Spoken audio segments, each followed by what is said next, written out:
Yeah, so sometimes uh, when I go to set up the whole stream thing, I forget to change all of the stream information. So it says I'm playing Commander on Monday, even though that's not what day it is. But that's okay. We're going to deal with it. So I, last time, got the 8th badge, made it into the very beginning of Kanto, and saved at this very nice heal your team up person's house. So I think now we are going to go ahead and make it through the rest of Victory Road and find out if I'm going to need to grind to beat the Pokemon League. So let me grab the game itself. Seems good. Hello, Alan.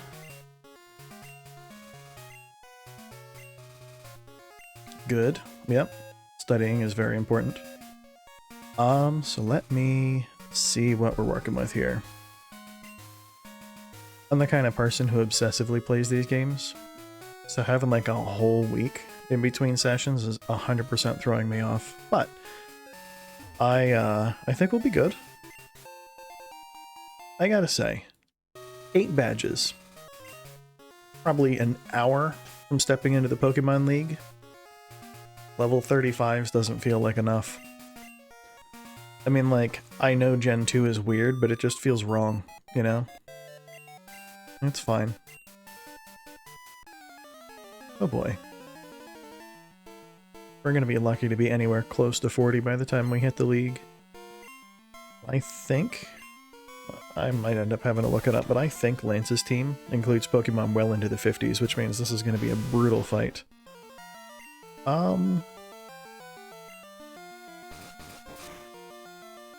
Yeah, once we make it through Victory Road, and I know that I'm not losing any fights, what I'm probably going to do is use the Abra that's there.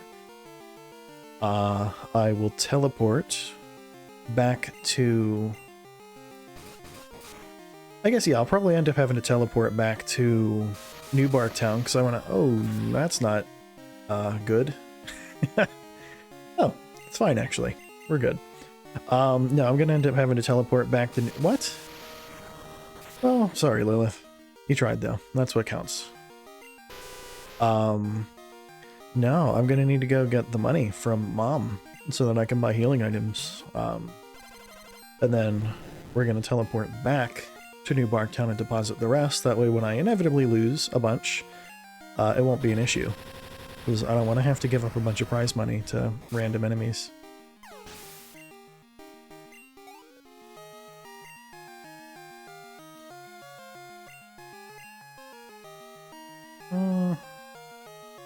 Nah, we'll keep Gyarados out. Gyarados knows what he's doing.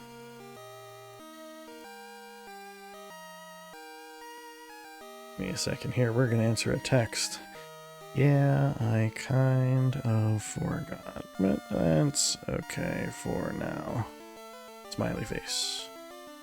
Because, as previously mentioned, sometimes you forget to update the going live notification, but that's okay. That's fine. I think it was a really dead giveaway that I had it wrong, because I kind of put it as Monday Commander, and for anyone who has looked at a calendar or a phone in the last couple of days, you might have noticed that it's not Monday anymore. So, that's okay. It's fine, we're not going to let it distract from the real goal, which is not having to grind if I can avoid it. So what do you think the play is there? It's going to keep using Curse, but Dragon Rage always does 40, so it's not getting more defensive, at least not in a way that matters.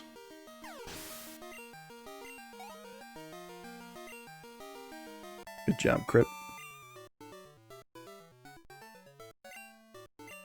And because of that spectacular failure with Lilith, we're going to go heal right now because I don't want her to miss out on experience.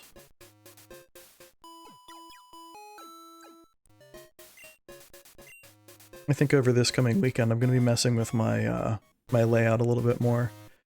I just found out a couple days ago that you can copy like the entire scene layout, like all of the different configurations that you have for OBS, and like take backups of them and stuff. So I will be cloning all of them and then throwing out the stuff that I don't want and trying to build them from the ground up. Because I just got a camera, like an actual camera that's not a phone anymore, that's a webcam.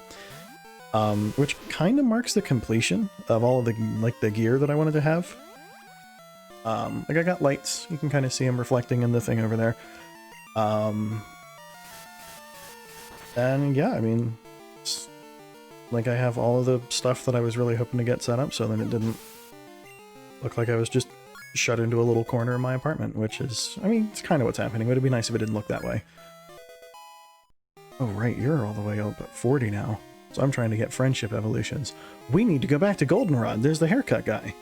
Who are they sending out? Doesn't matter. We're going to send out Gyarados. That's fine. Water type fight.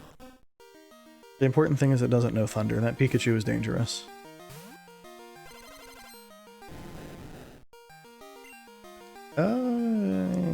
Thrash. Thrash is good enough. Seriously, alright, so I know we're not, like, substantially underleveled because the trainers on this route are below our levels. And that's a good sign. Like, if you outlevel the general opposition in the route, then you know you're fine, which means mid-30s isn't inappropriate for where we are. Which makes me, like, less comfortable with this game. No, it's fine. Oh, wait. We were thrashing. We're probably going to get confused. That'll be fine. So close.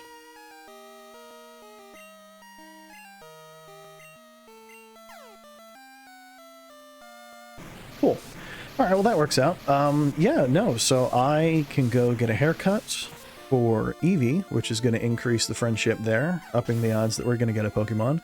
Actually, I need to check what time it is as well, because of that weird day-night flip-flop. It looks like it might have resolved itself, because the last, like, 3 or 4 times that I was on, it wasn't doing that. The nighttime? It's nighttime. That's what I like to see. Can I leave with Fly now? I can, which means we don't need to wait. We can walk back there. That's going to be a short walk. Grab a little heal, just because I know we're down a little bit of health and power points. Which, you know, if you can avoid it, why not?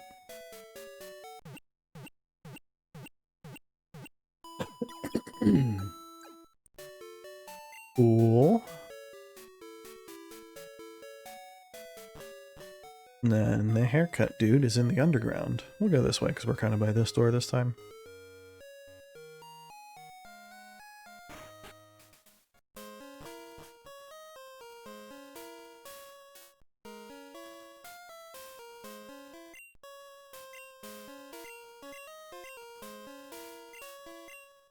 $300, that's a good deal, I think. I mean, it's a haircut, so I guess. There we go. Look at that. Crypt is the same level as the legendary that we caught last time. It seems like a reasonable thing. Where was the friendship person? There was a person somewhere. I think they're in Goldenrod, actually. We're gonna go see what they have to say.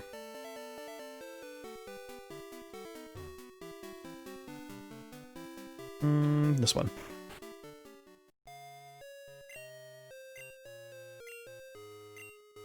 Cool. So we know Crobat likes me enough on account of the fact that it evolved. Let's put Eevee up front, and you know what? Bear with the kind of silence from the audio for a second.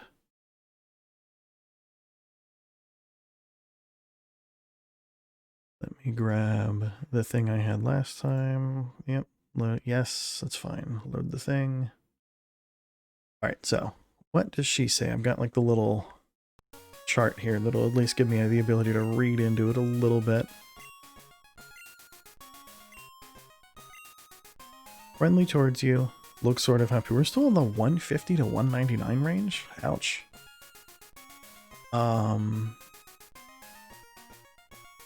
It's not very nice, Eevee. I thought we were better friends than that. Although I did let it faint during the Dragon Gym last time. I'm checking to see what the actual friendship rating it needs to have is in order to evolve. So let me see what we got. Happiness value at or above 220. And right now we know we're at or below 199. So it's going to be a little bit, it actually might end up evolving partway through the Elite Four, which would be kind of a shame, but like it's fine. I also want to grab this really quick because of reasons. One moment.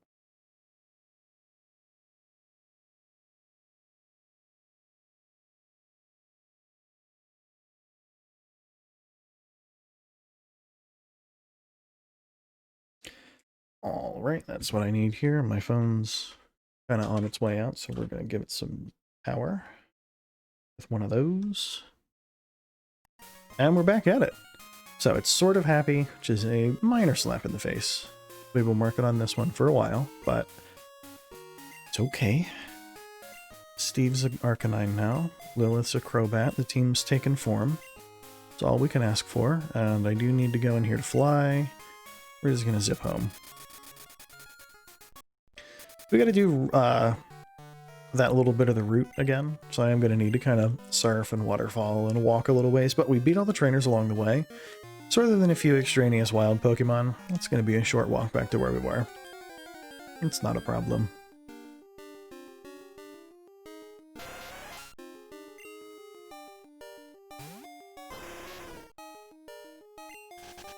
Seems good. Guy doesn't give us nearly as much attention the second time we come through, but that's fine.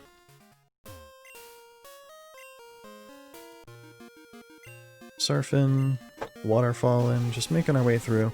Yeah, this is one of those things where, like, I think in later gens, you can't even go down the waterfall unless you have a waterfall user in your party. In these games, it would let you. I wonder if there were issues with players getting stuck. If there's like a soft lock that you can do that involves using waterfall to get trapped at the bottom or top of a place. Interesting. I mean, nowadays, like, fast forward to like Gen 7, Gen 8, where they had ride Pokemon in, it's not an issue anymore. You can't really get trapped anywhere because you always have the ride pager. There's no way to get rid of it. But in these games, because it lets you waterfall, even if you have somehow gotten rid of a waterfall user, you can go down a waterfall, you just can't go back up. I wonder if there's a place here, because they definitely took that out in later games. In Diamond and Pearl, it won't let you go down waterfall if you don't have a waterfall user.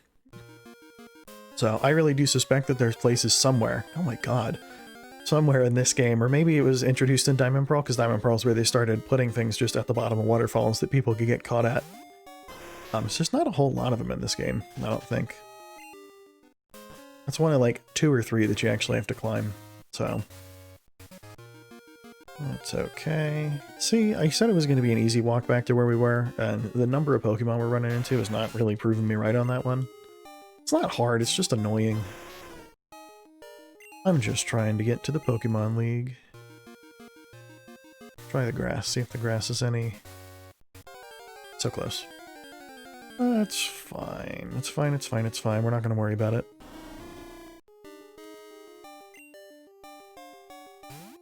Levels on these ones are actually looking high enough that it might be worth fighting a few. This extra experience would be nice. I'm still, like, very concerned about going up to the Pokemon League with a team that's, like, mid-level 30s. Like, I recognize that we're higher level than the trainers on the route, and that's, like, a good indication, but 8 badges going into Victory Road, mid-30s, just doesn't feel right. It really feels very incorrect. So, I don't know. I know the level curve in this game is weird, because then, like, Kanto's not really hard. I mean, it's fine. It's not a difficult region, you just kind of go in and meander your way through. What makes it really difficult is the fact that it jumps from, like, Blue being, like, late 50s, early 60s in terms of his levels, and then kind of abruptly go into Red, who opens, like, with a level 81 Pikachu or something crazy like that, and there's not really any other trainers between Blue and Red. So I'm very much looking forward to that. That's actually going to probably become a point where I'm going to need to grind, or I'm going to need to get real cheesy with the items. Which I don't want to do. I want to be cool. And cool people don't cheese too hard with items, which does beg the question about how we're going to get through the Pokemon League, but that's something we'll figure out in an hour or so.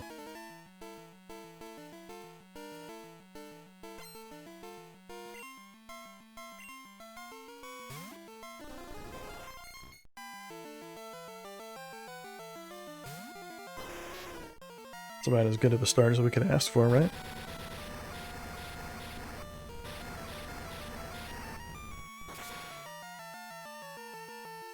Wait, I'm not concerned about that one. That was easy.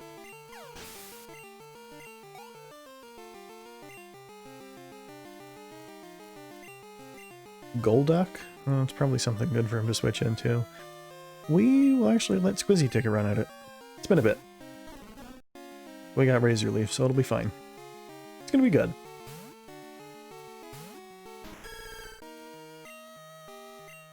Use relief.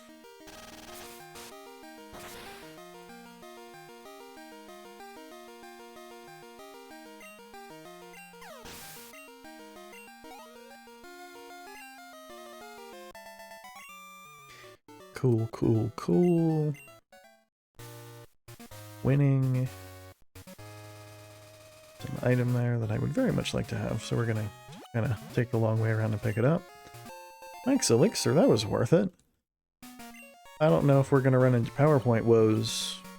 PowerPoint? Is it PowerPoints? It is PowerPoints, isn't it? I think it is. It's funny. Lots of work in like an office job now. PowerPoint means the Microsoft Office thing where it's a slideshow. I definitely thought I grabbed the wrong word out of my brain there. That's fine. I gotta get back to having fun. I've been too focused on stuff there. It's been a busy time of year. Honestly, like, normally, like, the holiday season, like December, is absolutely nuts for us. And then by the time you hit, like, early to mid-January, things kind of quiet down, but it has not been a pleasant couple weeks right now. I don't know what's going on. Like, I know last year was weird. We still have the pandemic in place, but, like, I am not loving how it's been at work. I'm not going to bore anyone with the details, but, like, it's really nice to sit down and play a little Crystal version. And drink some water, because hydration's important. I'm thirsty.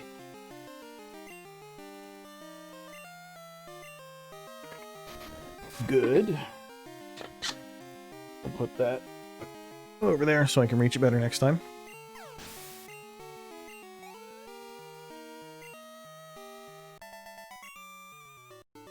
So this camera has a pretty wide field of view, and I like cropped it down for now. I'm not sure if that's the right answer. That's part of the reason I'm going to be messing with my layout is the new camera configuration and everything. I'm looking forward to seeing what happens with that.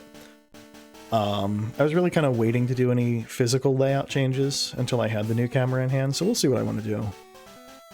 Really? Because here's the thing, and I don't know, I mean, the game's 20 years old now, so most people have probably played it if they're going to, but there's only one trainer in Victory Road. It's not like the red version Victory Road, where, like, you've got a bunch of trainers peppered around and you gotta use strength to solve the puzzles. Like, it's a pretty straight shot to the end, and then you just fight your rival right before the end.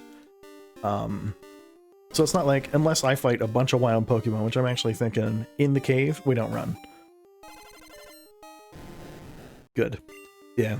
I want the extra experience. I would like to be at least 38s going into the league so that we can be kind of touching on 40 with reasonable promptness. Like, I really don't want to have to turn into, like, some save scum, waste a bunch of items on the Pokemon League type person. I really, really want to be able to enjoy it, and kind of nervous. Like, I know I keep harping on the levels, but I would like to see it do better.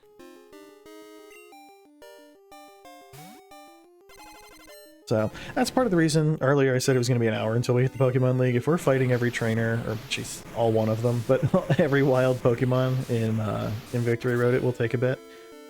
I cannot wait. So I've got a couple friends who have been playing things like Pokemon and Smash Bros. And Mario Kart online lately.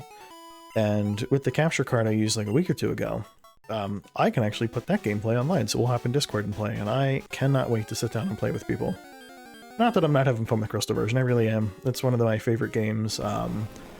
It's the first game that I played from Pokemon that I played kind of obsessively, so like I'm thoroughly enjoying the time here with it, but I'm also really excited for the next thing. I didn't have a capture card when I started, so I was kind of forced to play on emulator. Now I do, and the desire to go fiddle with it is unbearable.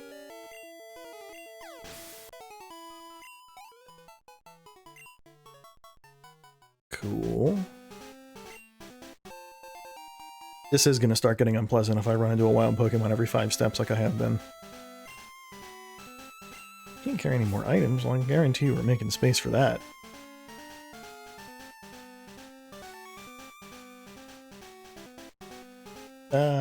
None of the X items have ever really been my thing. And that gives us space for this. Then is there anything here? No? No? That's fine. Doesn't need to be, I just couldn't remember.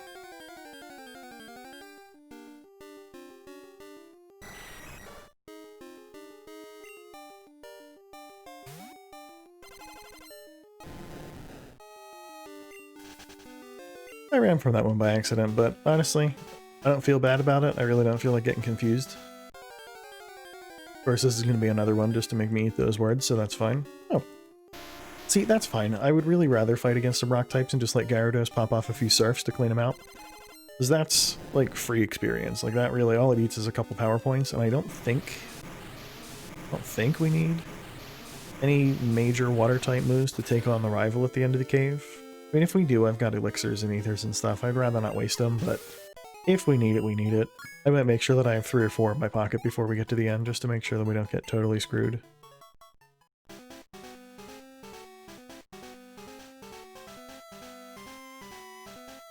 See? No trainers, though. Like, just weirdly empty. Kinda has that, like, the development team decided at the last minute that they needed to include Victory Road, so they just kind of slapped a really basic cave in there. Like, this cave is, levels aside, probably about as difficult as, like, Gen 1 Mount Moon. There's no puzzles to it, there's no complexity, it just kind of makes you zigzag a few times and fight some wild Pokemon that are going to annoy you. That's really not any more different than like an early game. See, I was kind of hopeful that the friendship would go up by then. No, it's not really that much different from like an early game tunnel anywhere, really. So, now I'm remembering, we're not going to run from it, we'll do some fighting. Thrash is good.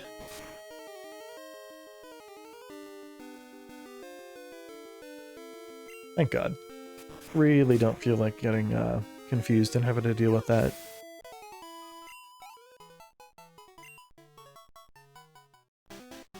Alright. So I want that item. And I'm prepared to go out of my way for it, so...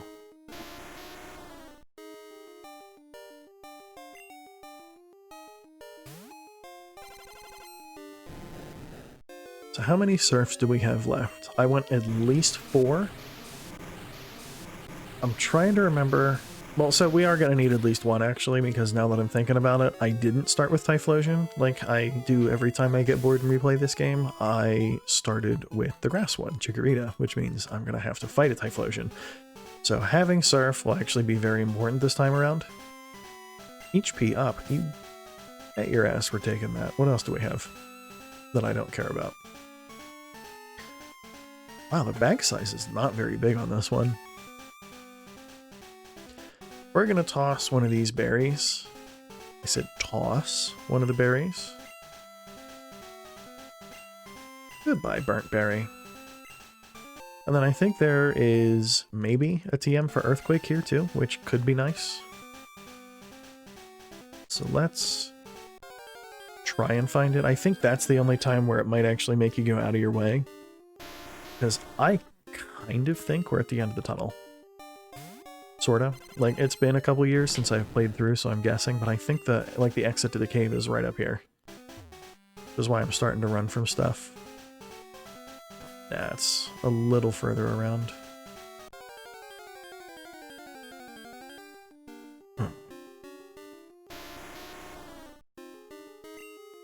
Yeah, we'll go ahead and continue battling for now. I'm not too worried about it.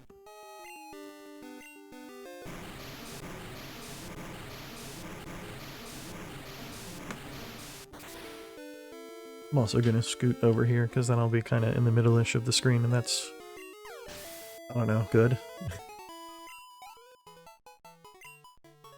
Seriously, I might just take the experience share off Grip for a little bit, because he's clearly not evolving anytime too soon.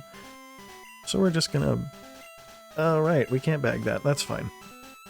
I guess we'll just deal with it then.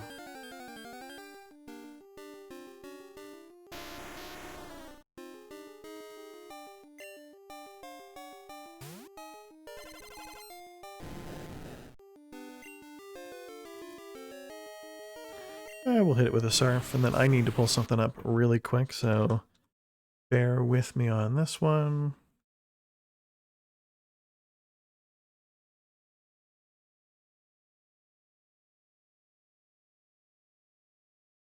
Sorry guys, I want to just do that and this, and we are good. Cool, cool.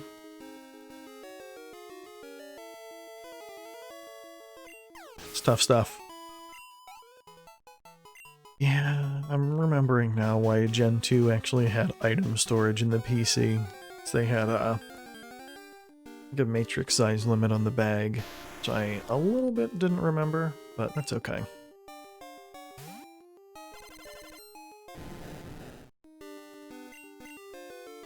Not what I meant to click. You ever have one of those moments where you just kind of clicking the A button and you a little bit push the wrong one? Probably fine.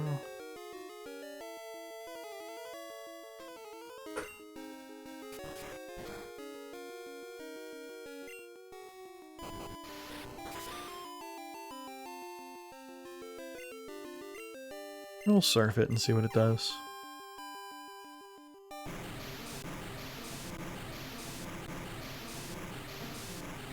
You do that.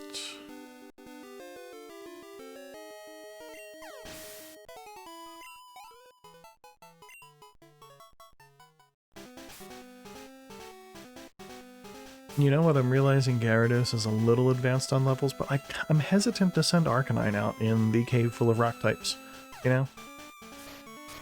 This is Earthquake. Dig? I thought 26 was Dig. Maybe that's Gen 1. We're gonna find out. 26 is Earthquake. There we go. I can jump to the right, it looks like. I hope. That'll kind of save us a little bit of progress. A little bit of time to get back to the end of the cave. I hope the rivals Pokemon are actually really high level. I mean, I don't, because that means that we are a little underleveled and I'm in trouble, but I do because we're going to be able to take them out, and the extra experience would be really nice right now, because I'm just feeling kind of painfully underleveled, you know? So we're going to go this way, we're going to go up this, we're going to go around. Maybe this is the last wild Pokemon? There's probably one or two more after this, you know, with my luck. It'll be fine.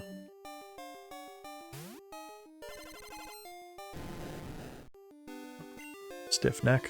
Alright, so that's where we're ending it with the surf usage. I might actually switch who's in the lead of my party because I know the rival doesn't open with their starter, because that wouldn't be very dramatic at all.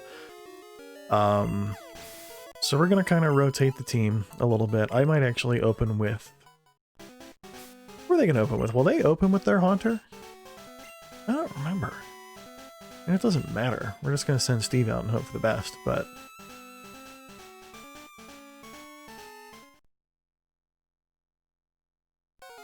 Here we go. Yeah, that's right. We're doing the Pokemon League challenge. Donnie, don't be rude. Don't you dare, sir.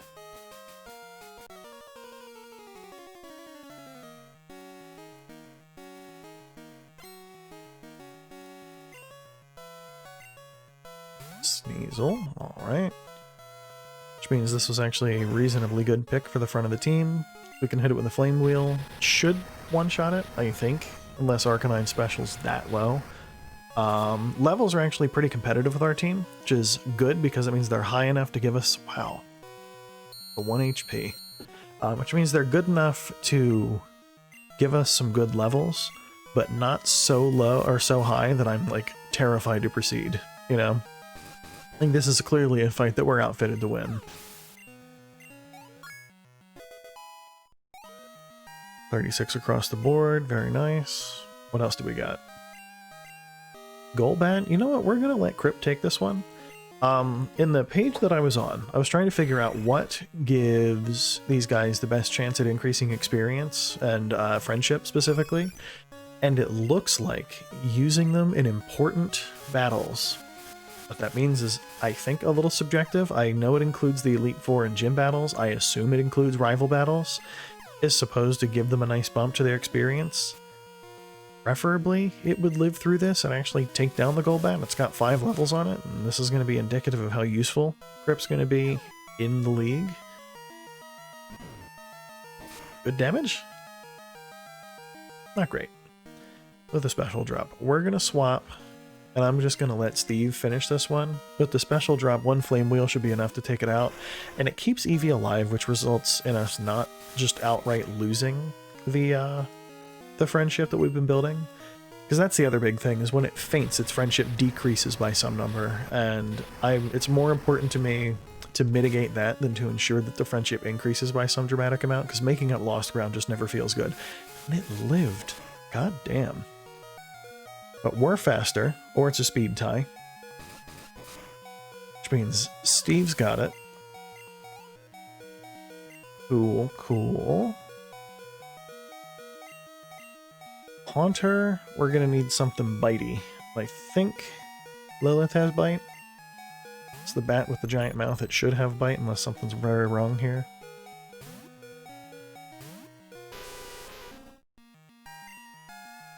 Yeah, there we go. We got a bite. Crobat is, like, redonkulously fast, so that's nice. And it kills itself. Very nice. It's about as easy as I can ask it to be, because we're not going to take curse damage, and I'm going to switch out. Now we might see the starter come out. Magneton. Let's hope Steve has enough fight in him to take out the Magneton. I didn't really plan for a steel type. As I said, love the game. I'm a huge fan. It's been a little bit since I've played through, so the exact team levels and compositions are a little kind of distant to me. That should at least do enough damage that somebody else can come in and clean it up. Thunder Shock. Truly incredible. It's fine. I actually think Crypt can probably take Magneton out from here. We'll just have him pop a Shadow Ball. I know it's not very effective, but it's not a lot of health. We're gonna get 1200 total. An extra level, which is a nice bump to friendship. Angular Takedown. Isn't that something we wanted to learn? What do you know? What do you know, Crit? We got Tackle, Shadow Ball, Quick Attack, Bite. We'll learn it instead of Tackle. It's stronger than Tackle, it's situationally helpful. And I don't need Tackle and Quick Attack, that feels a little redundant. Quick Attack's just better. Kadabra, yeah, we're gonna switch. I'm actually gonna have Evsaden take this one on. If I remember correctly, he's got Bite, which will be nice, and then I should be able to just pivot into a Surf right away. And then if we can't do that, because it knocks out Gyarados, then we'll have an interesting fight against their starter. Future Sight. Yeah. This should do some nasty damage, though. That's it? I was really expecting more. Alright, so Future Sight only works once there, bud. Good job, though. And I think that leaves us with a single turn until Future Sight hits. We'll let Donnie send out his starter. Very nice, very nice. We're going to smack that Surf button. Flame Wheel's not going to do much. Maybe 30 HP, put us in the mid-50s. Maybe. Shouldn't do much. See? Look at that. We're fine. That was a crit. Yeah, we were... There's no way. Future Sight's going to hurt a little bit, but that's a different conversation, and we'll deal with that when we get there. For now, just let Surf deal its damage and hope for the best.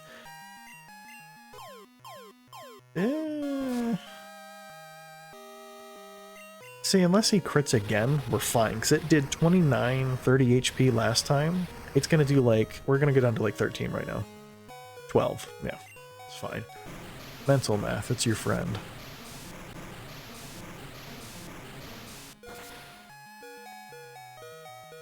Cool. Rival fight done. That's what I like to see.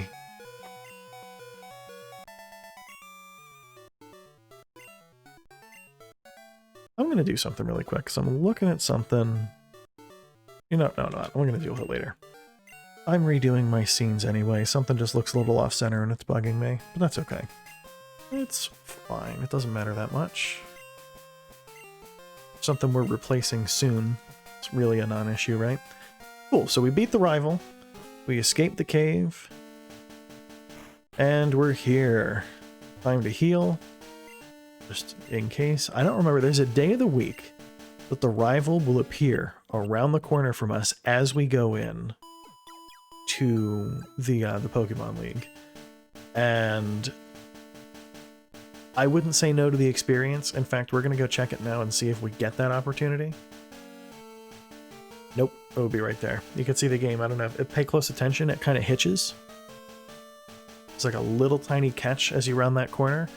That catch is it doing the quick check to see if today's the day. So we're going to let this dude send us home. Yes, please, sir. Cool. We're doing this because we need money. Mom, pay up. Yeah, it's about my money. We're going to get money. Could have phrased that better, but that's fine. So, is saved the money that's with Mom? I think it is.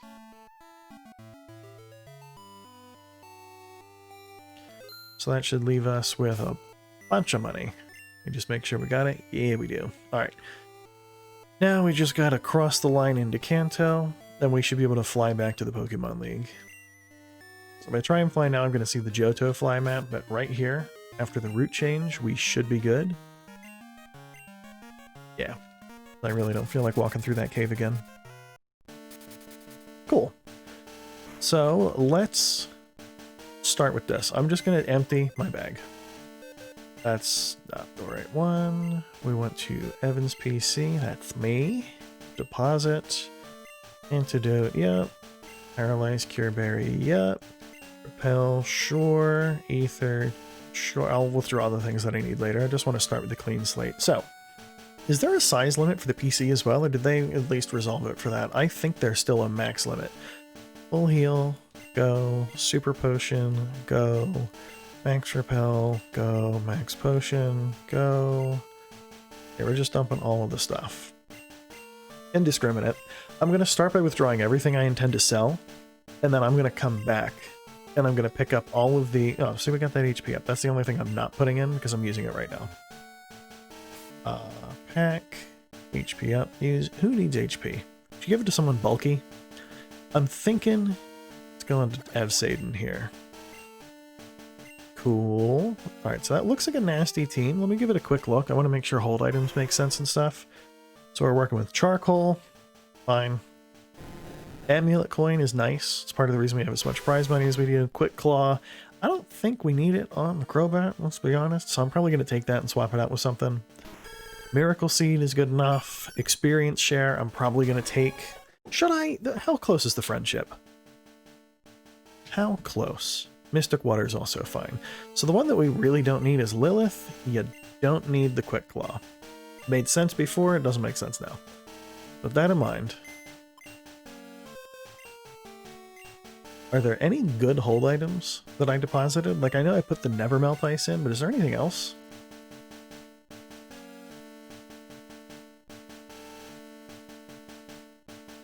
Dragon Fang? Not really. We're going to do a little Googling. I want to figure out where Wesley Wednesday is and what item he has.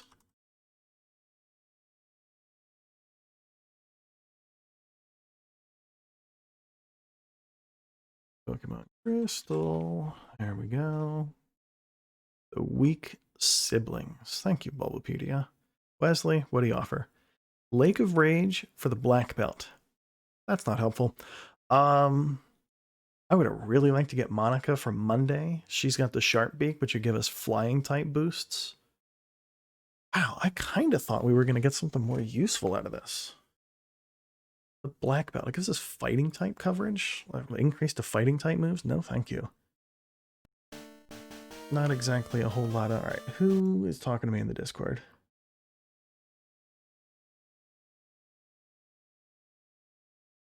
I'm gonna be honest, not my problem right now. Not my problem right now. I haven't heard from whatever they're talking about.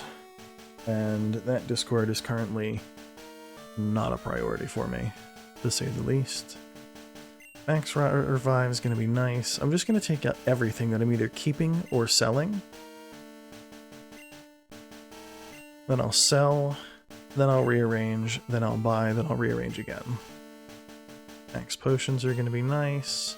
Don't need a Max Repel. Full heals I actually will take. No sense in burning a full restore if it's not needed. Rare Candy, I'm going to bring it. That way if I just want like one extra little level bump towards the end, we can take it. Max Ether. Ice Berry. See, what are they? It's self-cure for a burn? Are we gonna get burned? I don't think so. Ether. Like, that's the thing. The berries in this game, kinda a letdown, to be honest. I'll sell the antidote. Hyper Potion, I'm actually gonna buy a couple of. I'm gonna sell all of the super potions. A little extra money, you know? So, let me go over to this guy. We're gonna do the sell thing. That's not it. There it is. Nugget, get out. Rare candy we're gonna keep. Antidote, full heals are nicer. Super potion, nah. Nah, how much health do we have? I actually might keep those, because I don't want to waste a hyper potion and the value that that represents on nothing. Hyper potion, we only had one, and I'm going to want a bunch, so we're going to see if I can buy... Oh, we've got a big budget. Alright, we're buying 24 of those. This is the play it excessively careful. So those do 200 HP. Do I have anything in the party that's even got 200 HP? Not even close. So the answer there is we're going to go deposit that max potion. Because I have... Seriously, come on. There's just no reason to even have something stronger than a hyper potion, because I can't even fully saturate the healing that a hyper potion can do. Yeah, so let me find max potion times 2. We'll keep those. When I go to fight red, I'm probably going to wish that I had them. Let me grab this. Let's buy... Full Restore is only nice because it gives us the HP and the status condition. I'm buying 10.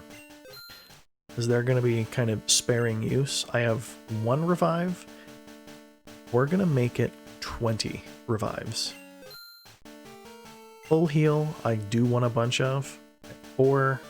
We're going to make that 20 as well. Hyper Potion, we're picking up an extra 5. No messing around. So, let me come in here. I want Hyper Potions at the top. Then Full Restores. That's all the HP restoring stuff. Did I just, like, not move it? Oh, it's just moving the item I've selected. Sure. You know what? I do want Revive up above Full Heal. We're going to move Super Potion up to the very tip top, and I'm actually going to go buy more of those. Then the rest are like Rare Candy, which I want at the bottom. Max Revive. I'm going to keep it. All the ethers. Those are all kind of in case we need them. I'm hoping that we don't. Joey, what do you want?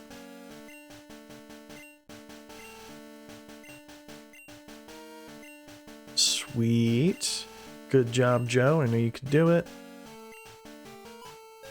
I thought we were about to get challenged to a battle. And you know that I would acknowledge it, and we would go, because that would be fun.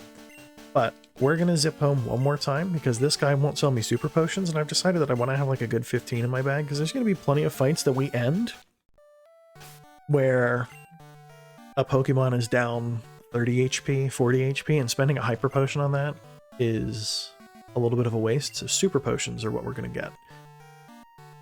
I think you can buy them in Blackthorn City. I guess I'm about to find out if you can buy them in Blackthorn City. Let me go in here.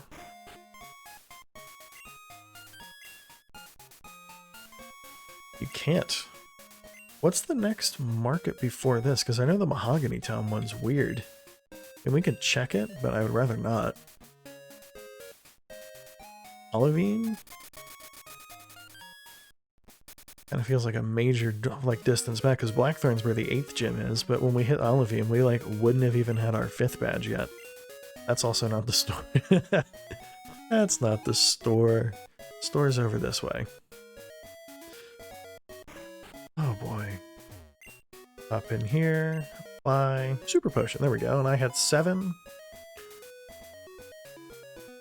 We're gonna make it 15. Cool. We're going to stop by New Barktown, drop off the extra money with Mom. That's more of a protective measure for me, just in case I find myself in trouble. Although I'm actually mulling over starting to save before each fight, just to make sure I don't just get railroaded. Trying very hard, yes I am. It's about the money, we're going to save some money. We're going to save... Yeah, let's do this. 6-1. Can I just hit down? I can, but it's not. Sure. So that should leave me with $0. Yep, money 0. Let's go.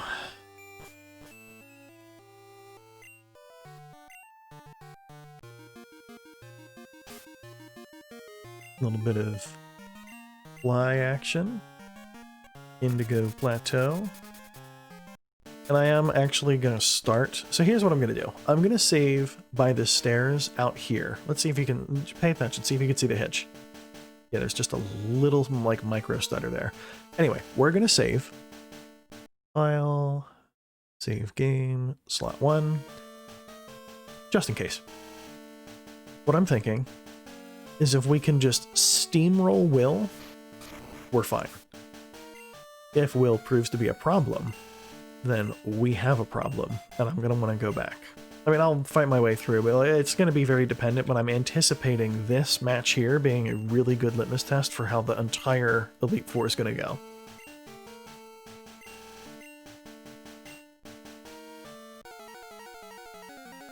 Let's do it.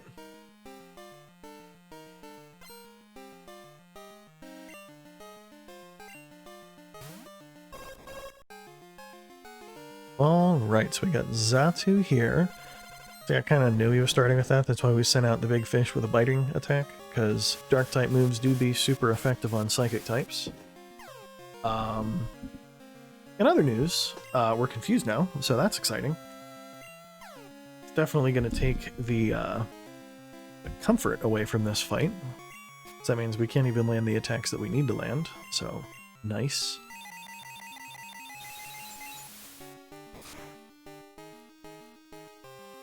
That's a lot more damage than I'd like to see us take him right now. That's a crit? Damn. Alright, so... First Elite Four members, first Pokemon, outlevels our average team member by 4. That's not a good sign.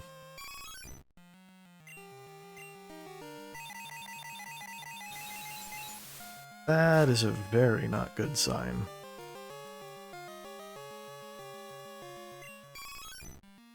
Yikes.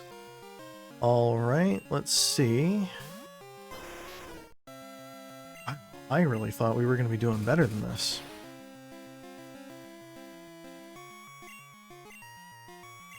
Alright, so we have something faster than a member of his team. That's a start. This is also why we bought like 25 revives. That's going to let us revive 5 of our 6 fallen team members every battle. Which is a lot. Gonna keep it the same. Slowbro, shouldn't have kept it the same. We're gonna switch right now to Squizzy. And rely on the bulky grass type to tank a hit, probably a water type attack if we're being realistic. That's not good. We do have poison powder though. Passive damage is important. So we'll put that there. Eevee being knocked out is actually kind of a big bite in the ass, because that means that we just lost some friendship on it. So the good news is Amnesia only raises special defense, because Gen 2 is when they split it, so it wasn't just special for the last stat. So when that was, Amnesia raised both your special attack and special defense by 2 levels. There's a crit. That is what's up. Alright, so Squizzy's helping close the gap. Curse is like the perfect waste of time because he's poisoned, and that's going to finish him up. Alright, let's check it out. Look at that. Squizzy's doing some work. I did not expect that. When I say that, I was hopeful here. Like, when I picked the grass starter for this game, I was not anticipating it being a particularly excellent choice. So, very exciting to see Squizzy contributing in a big way and getting us through Slowbro with no trouble. we're getting some momentum. First two Pokemon getting knocked out really kind of hurt, but I'm feeling okay. 2 to 3 KOs on a team per Elite Four member is actually kind of reasonable.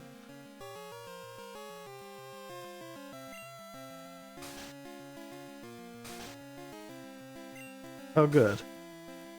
Double slap. 5 hits. Seems reasonable. Flame Wheel again, because we were able to knock it down below half, and math suggests that that means we're going to take it out this turn. Let's see what we got. There it is. Alright, so I'll take that. I'm going to actually angle this down very slightly with me here. Here we go. I feel like I'm in frame now. Look at that. Xatu. This one's anything like the last one. Arcanine's faster, which means we have a chance to get a flinch. So I think this is the play. There it is. See?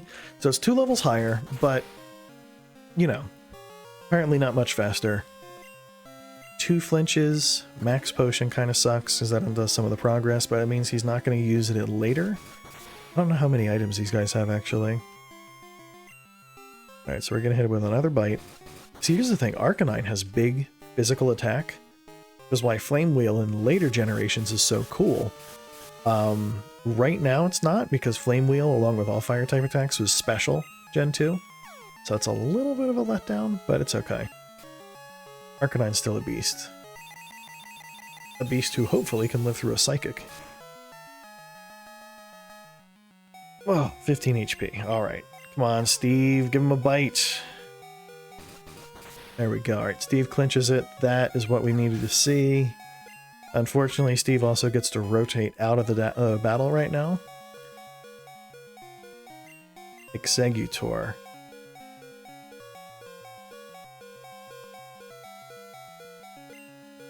We gotta risk it. Steve may snap out of confusion, or he might fight through, and a Flame Wheel is going to do big damage here. Nice. And if we're really lucky, Exeggutor is going to go for something like an Amnesia itself and give us another turn to just wail on it. Great damage. Sorry, Steve. You put up an awesome fight. Really got us down to the end here. And actually, Lilith is fast as hell. And Wing Attack is a nasty hit. I think we can wrap this up right here. Alright, so Steamrolling Will is not exactly what happened, but we pulled the victory, and it really didn't feel like we were making major concessions with the team. Good luck with that, Will. True Ferocity of the Elite Four. Actually, I think we're probably going to be okay. So we're going to start picking up levels pretty quickly. We have 20 revives, not 25. I was a little wrong. But that's 3 here, which leaves us 17 for the next couple people, and we don't need to necessarily revive during the Lance battle unless we're that desperate for fighters, so we'll see. Let me just get Crip off his feet, and I'm actually, now that we have bag space, I am taking away his item. Super Potion, that'll give us 50. Yeah, we bought a lot of Hyper Potions for a reason. Let's do it.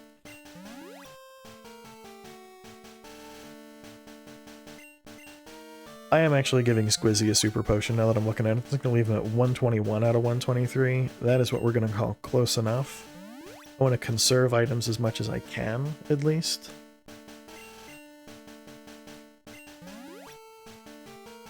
Good enough.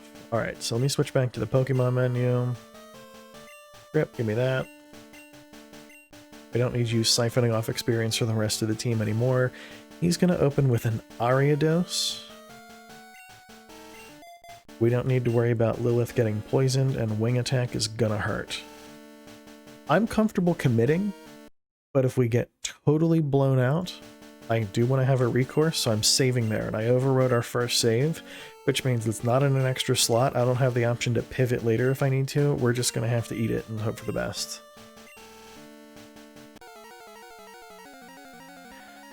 So he opens with Ariados on the team, He's definitely going to have something that's double weak to fire because he has that Fortress. I think he has a Venomoth, a Muck, and I don't remember, maybe a Weezing. We'll find out. But the important thing is I think our team's got adequate coverage to handle this. And if this proves to be really brutal, I might reload my save and teach someone like Gyarados Earthquake. That's the only thing I didn't do that really might pay off here. Yeah, come on. Giga? What? Okay. So Giga Drain's a good move, but that thing doesn't get stabbed from it because it's not a grass type. We are poison and flying, so it does a quarter of its max damage. That was a critical hit, and it did 8 HP. I'm not mad at it. That's just... What is that, the only attacking move that it has? Might be. Jeez. Oh, I'll take the easy start. We need it. Venomoth. We're actually just going to let Lilith keep taking it. We didn't have any stat drops, so I'm comfortable with it. We'll actually pivot into Fly and just see what it tries to use. Yeah, that's probably not great. I'm glad Fly has higher damage output than Wing Attack. If we get the one-hit kill, we're good. If we don't, we'll hope that Lilith has a little bit more bulk than Golbat did. Alright, and I think Wing Attack's 100 accurate, so we're just going to smack it with a Wing Attack and move on. And I think actually that's going to mark the end of our need for Lilith for type coverage. Which is good, because keeping a Pokemon that's rocking 42 HP doesn't really make me that comfortable. Fortress for Steve. Flame Wheel should... I want to say it should be a one-hit kill. We've got Charcoal, which gives us the Fire-type attack bump. And it's double weak, so even though it's really bulky, I suspect that this is going to be a pretty quick one.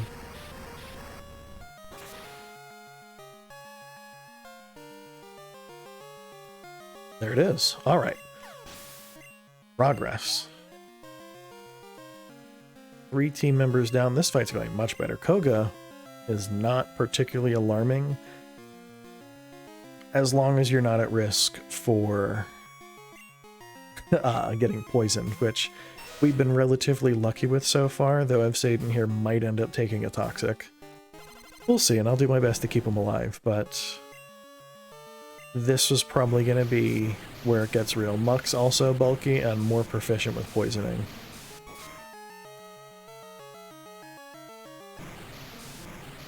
Yikes. That's going to be painful. Dragon Rage actually might do more if their levels are around ours. That's going to be a bigger hit than Surf. Don't love that, and we can't even send out Squizzy and just try and get Poison Powder on it for passive damage, because you can't poison a poison type. You know, you heard it here first. Ugh. Alright, so if we can land one more, we're good. Gyarados is taking big damage here. He might live with as little as like 1 or 2 HP from that. 3? Nice. And we didn't miss a single hit. Nice job, Gyarados. Cool. So, with all of that, I'm looking at my hair in the camera. I need a haircut. It's been a little bit. It's been since like October. Crobat. I knew he had a Crobat and I kind of forgot about it. Who has the best shot? Let's use Rain for the first time. Named for my dear friend Andy. Rain is the legendary that we caught last time, so we have our Suicune, and I think Suicune has Aurora Beam. It does not. What it does have is Bubble Beam and a lot of bulk. So I'm going to give Rain the benefit of the doubt and that he's going to be able to handle this.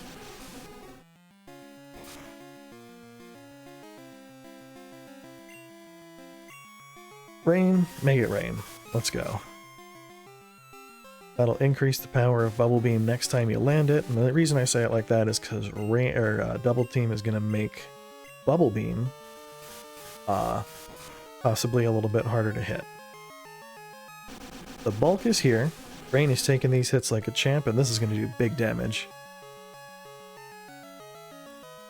A crit on Rain. There it is. So Koga's down, and I don't think we lost anyone that fight. Which means no, we are not catastrophically underleveled. This game is just very weird. So we're just going to start by healing. Yeah, everyone lived. Check that shit out. Alright, super potion on Rain. Although you might end up wanting more. It's close enough.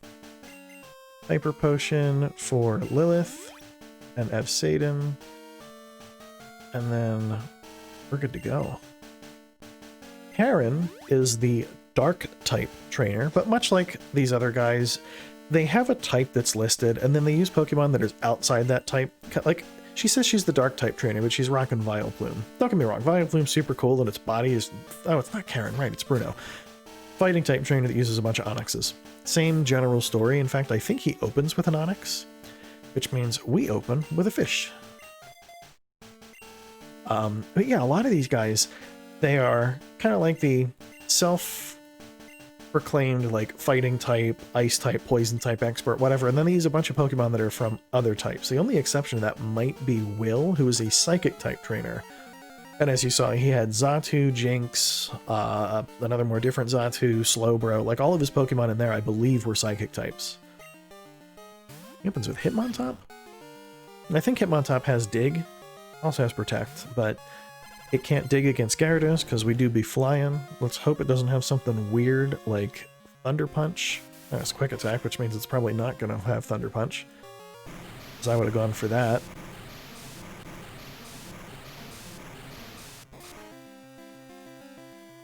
That did not do much either, geez. Now here's another thing. This is kind of the same issue that Arcanine's running into. Water type moves are special this gen. Gyarados is a very high-powered physical attacker.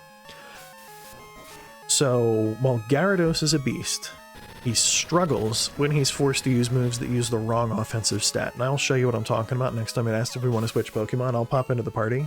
We're probably going to see Hitmonchan coming out next. Hitmonchan does have the elemental punches. Oh, hello, Goose. Give me just a second.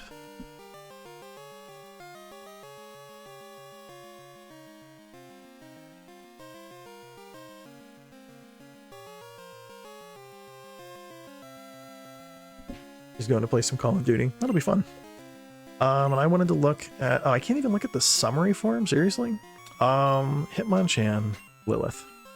Yeah, it doesn't let you look at the summary. Old game woes, I guess. You say, heck? What happened? I guess you're just gonna have to eat them all. She got these new candies today, and they look scrumptious, but she just split the bag open, which sounds like an excuse to eat all the candy to me. Why am I looking in the bag? I was trying to go into the Pokemon menu, because I want to demonstrate what I'm talking about with Gyarados really quick.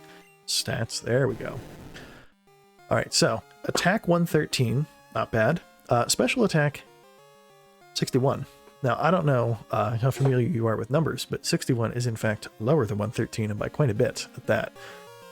Which is a shame, because I would love to take advantage of that big giant physical attack stat. That doesn't seem to be in the cards. Now, he's probably going to use Thunder Punch or Ice Punch on us, so we're going for the bigger damage output. I know it's not going to one-shot. I'm hopeful that we can take it out in 2 hits, which looks super doable, as long as we don't get frozen here or knocked out. But Hitmonchan's not a big attacker, so we should be fine. Wing attack.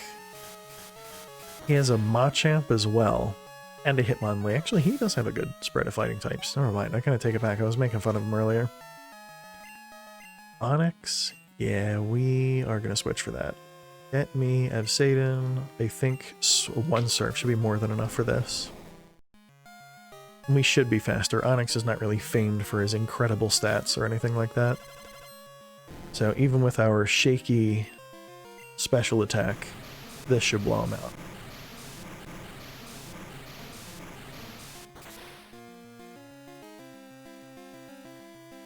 That's what's up.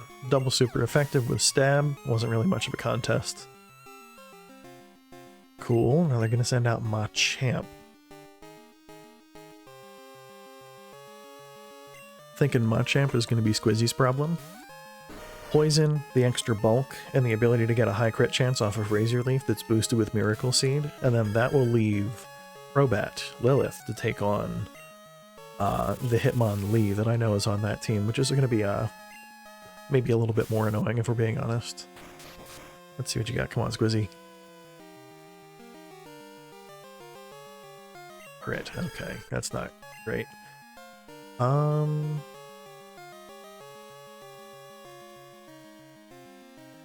Well, I think he might have Rock Slide, but at least we're going to resist the fighting type moves.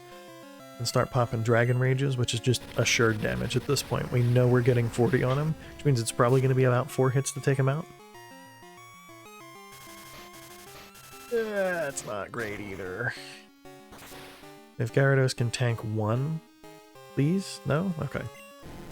We might be able to have Crobat drop it in a single hit here. So Lilith. Please. Don't miss. Or Rock Slide miss. Please and thank you. I'll take either. Rock Slide's got, what, 70 accuracy if it's anything like Gen 3?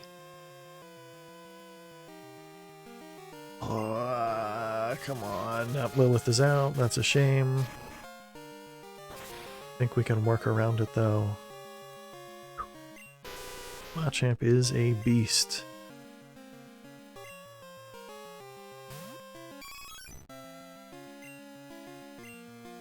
X Potion, come on.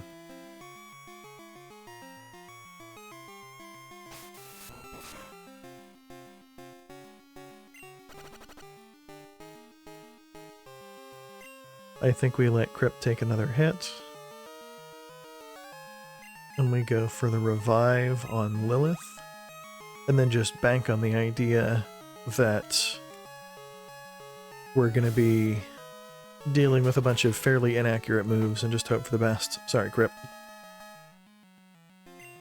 It's got a critical... Does Cross Chop have a guaranteed critical hit? Like, what is up with that? Lilith, you got this. I believe in you.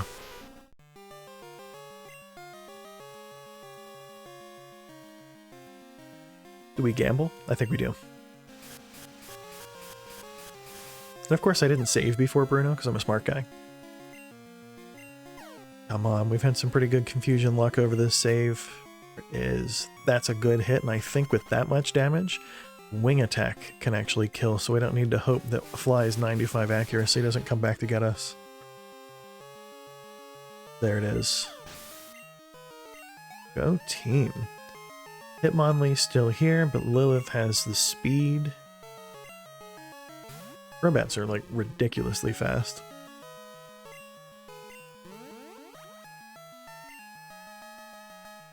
High Jump Kick is going to be just free damage for us.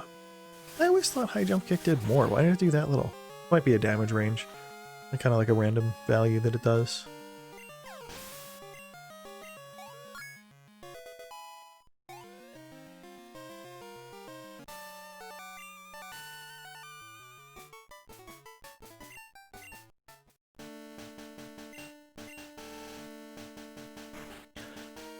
So that's 3. We have Karen, we have Lance, so I'm actually a little nervous about, if I'm being honest. 3 KOs again. Well, let's pop 3 more revives. Which is 4 KOs if we're being honest. I already got one of them back. Squizzy. And Crip, who... If Crip's going to be participating in any battles, I think this is the one we're most likely to see some value come out. We got plenty of Hyper Potions left, so we're just going to get the whole team other than maybe Rain, because I'm not using a Hyper Potion for 6 HP.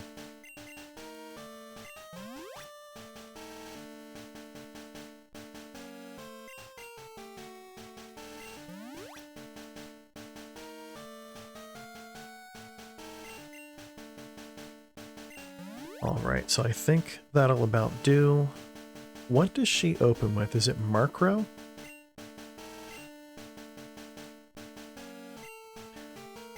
I think we put Steve out first.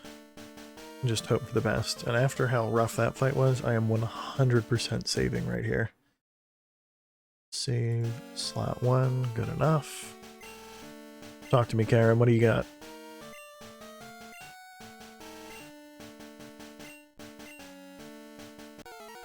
I always liked Karen.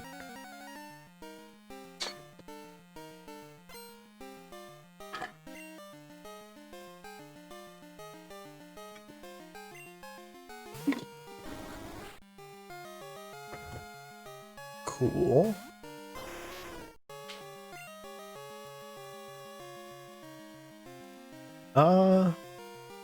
Flame Wheel, hope for a burn.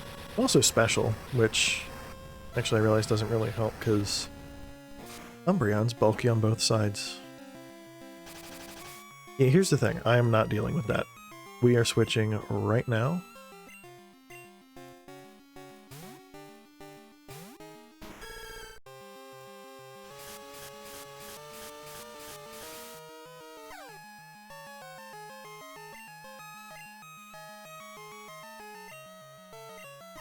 Come on, Squizzy.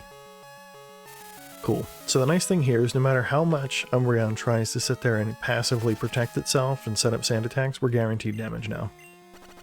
Which is huge. That thing can be really bulky and I really don't feel like dealing with it.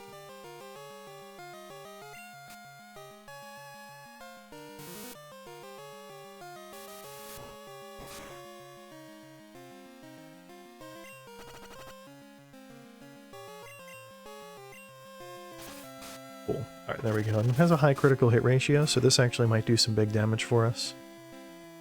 Alright, so it didn't there, but it's got potential. It does.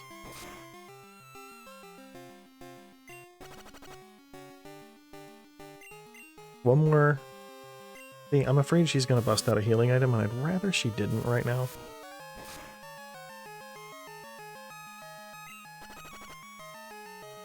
Yeah, I think once they get into red health, if she's going to use a healing item, oh, no. Alright, so either she's not going to, or the damage wasn't quite low enough. Alright, so it lived, but the poison's going to take it out, which is actually perfect, because there, she probably would have gone through and used it. Nice work. Alright, so what else do we have here? Vileplume? That sounds like a job for Steve.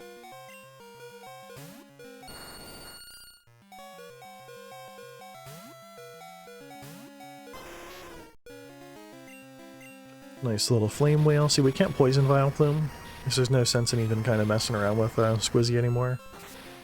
We're still back to that physical special dilemma that I was talking about before, but the amount of power that Arcanine has, we should be able to clean this one up pretty easily. Nice. Alright, so that's good. Umbreon's one that I was a little concerned for, and the other one that I am a little anxious for is Houndoom.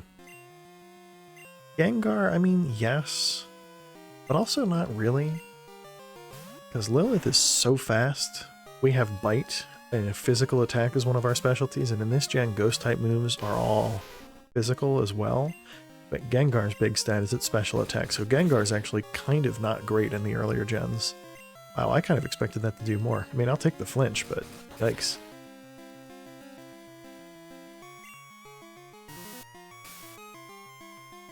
Sure, because we're going to switch out. What else are we working with here? Murkrow? Yeah. I'm actually going to see if Crypt can take this one. Maybe redeem some of those lost friendship values that it's got. It's like the highest level on the team, so if anyone's doing it, it's going to be you. Let's pop a takedown right now and hope that the recoil's not too bad. That did a lot.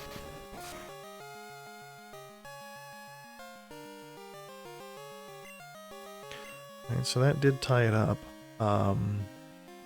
I'm thinking we switch to Quick Attack and hope that it does at least half as much as Takedown did.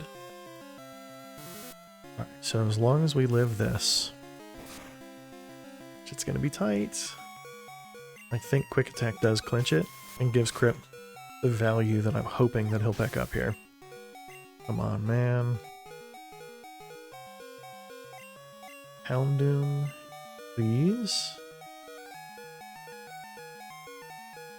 I'm still trying not to lean too hard on Rain. in spite of who he's named for, he is a legendary, and if I can avoid, like, desperately holding on to that, I'm going to. So, alright, we got Surf. Ugh.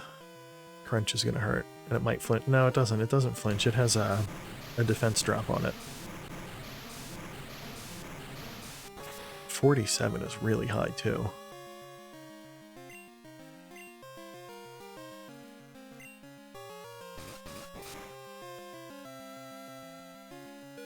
Yeah, unless I get a crit here, are going to be in a little bit of trouble and probably going to need to use Rain.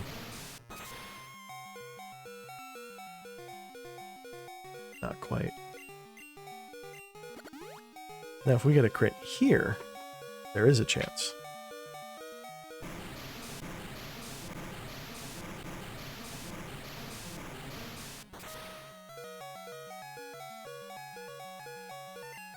Damn. Sorry, Gyarados. As always, next time, bud.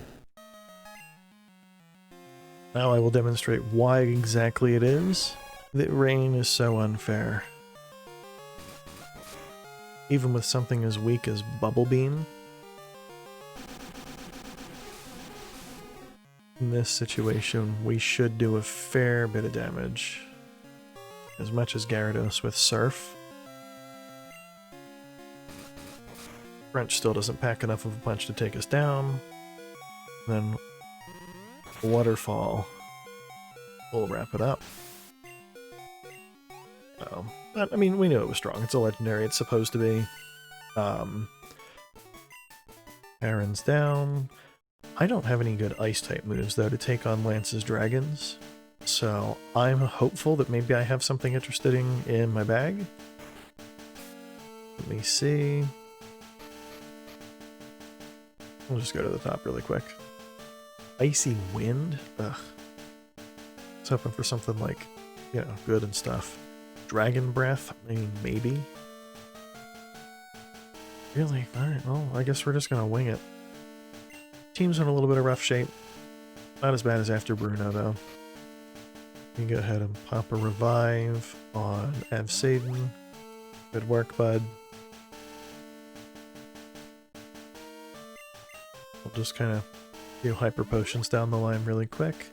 Now we're coming up on the last member of the Pokemon League, though. It's the champion. So we can afford to be a little bit more indiscriminate with the healing items. Because I've got a lot left and one enemy to take down with them.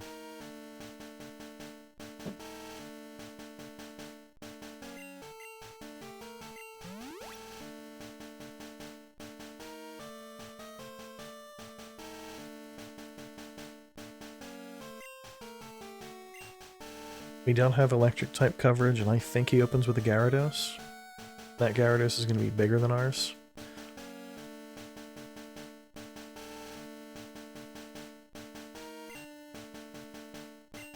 I think we just open with Squizzy and hope for the best. I'm going to save once we're in this room, though. Gonna walk up to his little pedestal thing.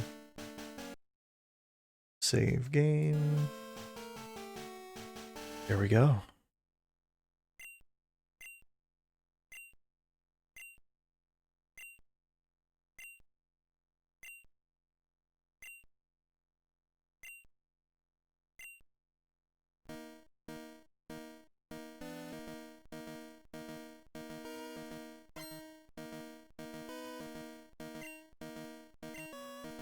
Yep.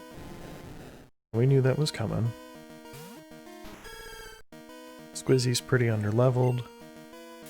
The poison powder is really valuable to us.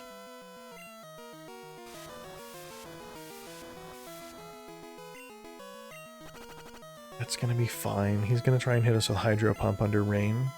But if we can take at least one, we can waste a couple turns of his Rain and maybe even send Gyarados in to take advantage of it after the fact. That's all that does? You out of your mind? Surf with Rain in play. It's gonna do a bunch. Actually, looking at the damage output there, we might be in a position to win this. Testing the waters with strength.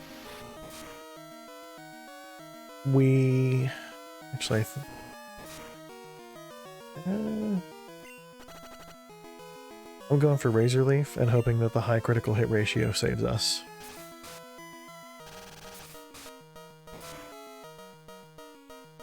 Nope.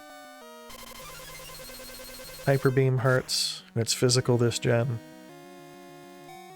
Nice job, Squizzy. God damn. Alrighty, righty. So that one probably uses Blizzard. That's why he's sending it out.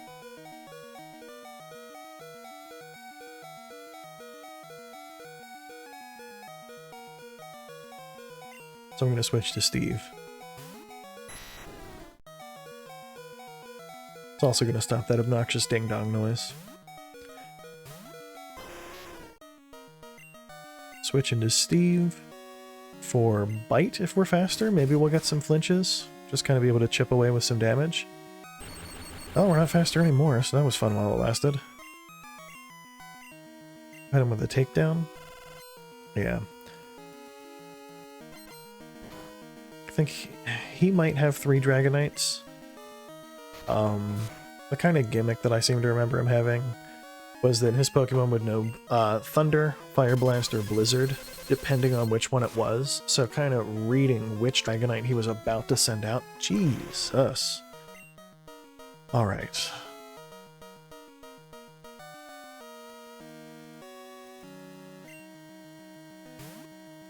Lilith's fast.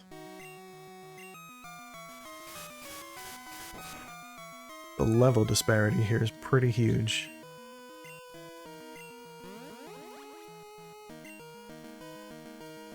Blizzard's not the most accurate. I mean, we're in the air, so it had to miss there.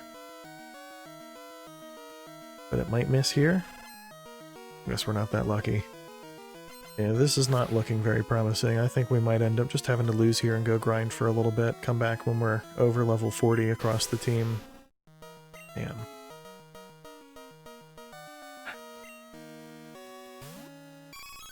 I was really hopeful, but he's probably going to drop a healing item. Eevee's not strong enough to kill it. That seems reasonable.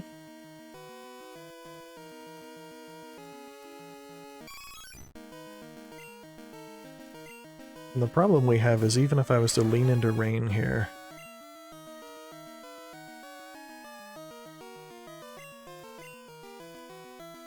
he's still got the Thunder Dragonite left, which poses an issue. In fact, he's probably trying to send it out right now. Ooh, Aurora Beam. Have we leveled up into a solution to our problem? Bubble Beam's out, because Waterfall's just better. He's gonna send out the Dragonite. This is the one that knows Thunder. Thunder's only 70 accuracy, meaning we have a 30% chance that it misses.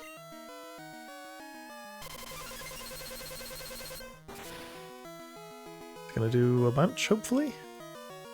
Half? I'll take half. Thunder Wave? Come on. I think we just need to hope for the best, and of course it lands Thunder. Remember how we brought that 1 max revive when I said I probably wouldn't need it? I think this is where we're gonna end up needing it.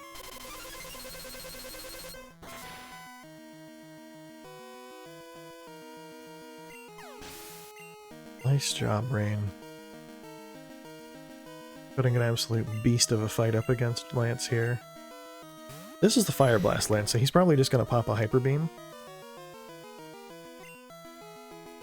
So I'll try an Aurora Beam. Oh, he's got Outrage on this one. We're not taking that one. Alright, so the play here is send out Squizzy, keep Gyarados in my back pocket, go into my bag, pardon the ding-dong noise, I can't really do anything about that right now, but Rain is going to save the day.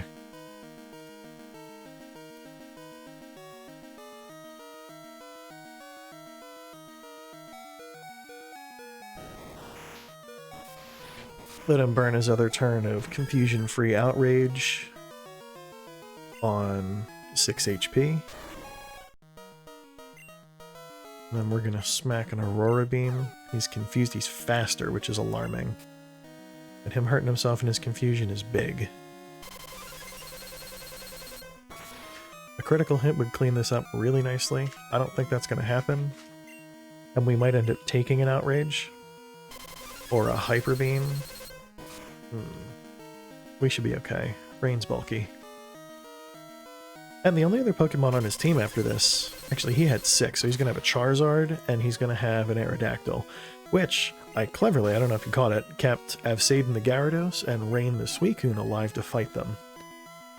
So I think, with a little bit of luck, we have this in the bag.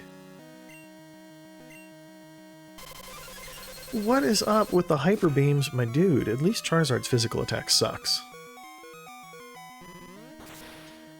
Alright. Alright, we got the crit finally. That's good. That's very good. Aerodactyl's fast. Like, very fast. I don't want to have to revive Rain again.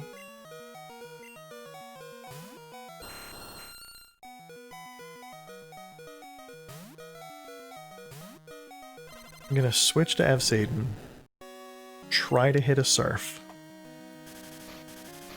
If it knocks out Avsaden and we need to send out Suicune, turn 1, Hyper Potion on Suicune. So he doesn't have anything that should be strong enough to take out Suicune in a single shot. So this is going to be free damage and it's going to open the door.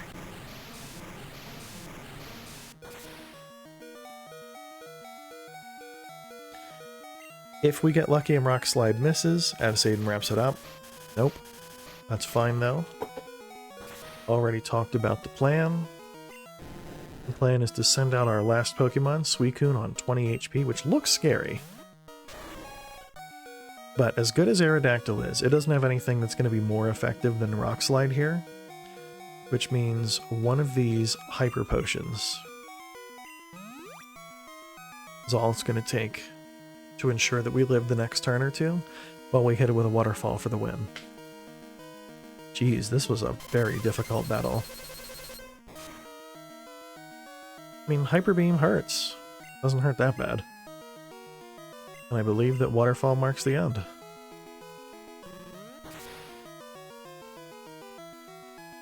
There it is. Well, that makes us the Pokemon League champion. So, I have been live for an hour and a half, which means it's definitely too early to wrap things up for the night. So I think the name of the game now is go through the credits. And actually, here's what I'm going to do right now. I'm going to save state. But that's because after the credits, the game makes you restart. And I need to make sure that I'm not going to have an emulator issue where when it tries to use normal in-game save, it crashes, because I would love not to lose all the progress we made there. So I'm saving here so that we can kind of get through Professor Oak's dialogue. It's been a long while, bud. More impressive. Conquest of the League is fantastic. Yeah, it is. We didn't cheat and just use a whole bunch of items to make it. That's for darn sure. But yeah, so the plan here is to go through the Hall of Fame. If the game restarts and doesn't have a save in it, then I'm going to need to tinker around and figure out what settings to flip in the emulator here. If it works, it works. I'm not going to be mad about that. We'll be able to continue, hit the boat, the SS Aqua, I believe, and then we'll be able to do the little storyline there and just kind of round out the team. It's a very pretty room. I don't remember it being all gold and stuff like that. That's cool.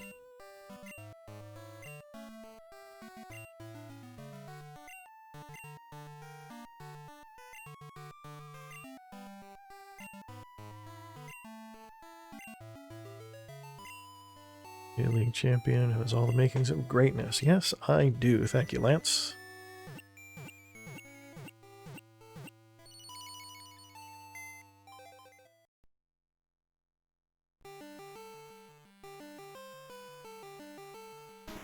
Squizzy, that's what's up.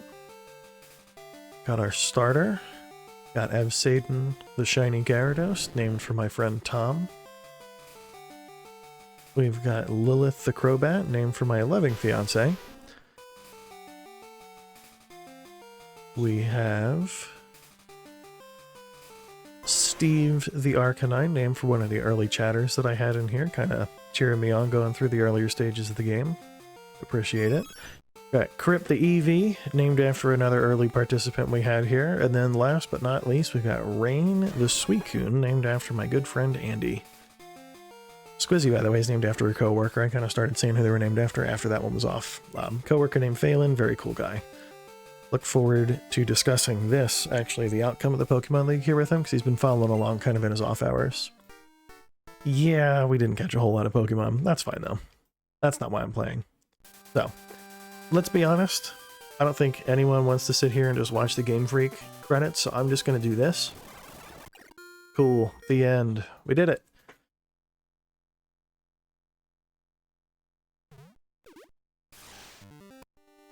Continue.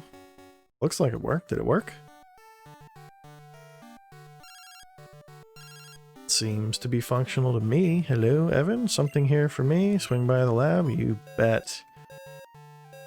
Actually, just gonna leave all the money with Mom. I don't think there's anything else I need to buy.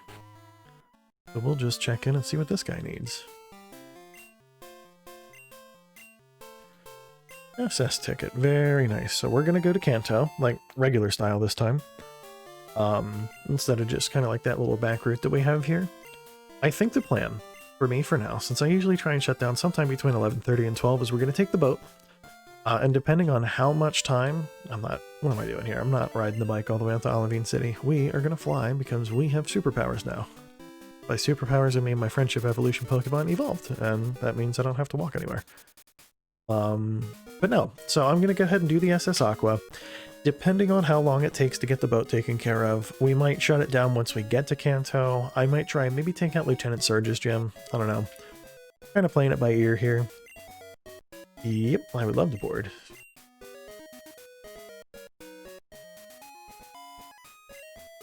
There we go. So if you're not familiar, there's the SS Anne from Generation 1. It was kind of like a little boat side quest sort of thing after the second gym, but before the third. You had to go and handle some stuff there. It was like a plot element thing, so you had to get an HM there. It didn't really do anything. The SS Aqua is this kind of repeatable travel. There are trainers on board, which means a couple levels for the team. I'm going to just kind of go back to putting the lowest level team members up front, and we'll see where it goes. But let me move this a little bit. There we go. Yeah, so I'll be coming in here, rounding out the levels. There's a little kind of story quest thing that we'll have to complete while we're on board. That's fine.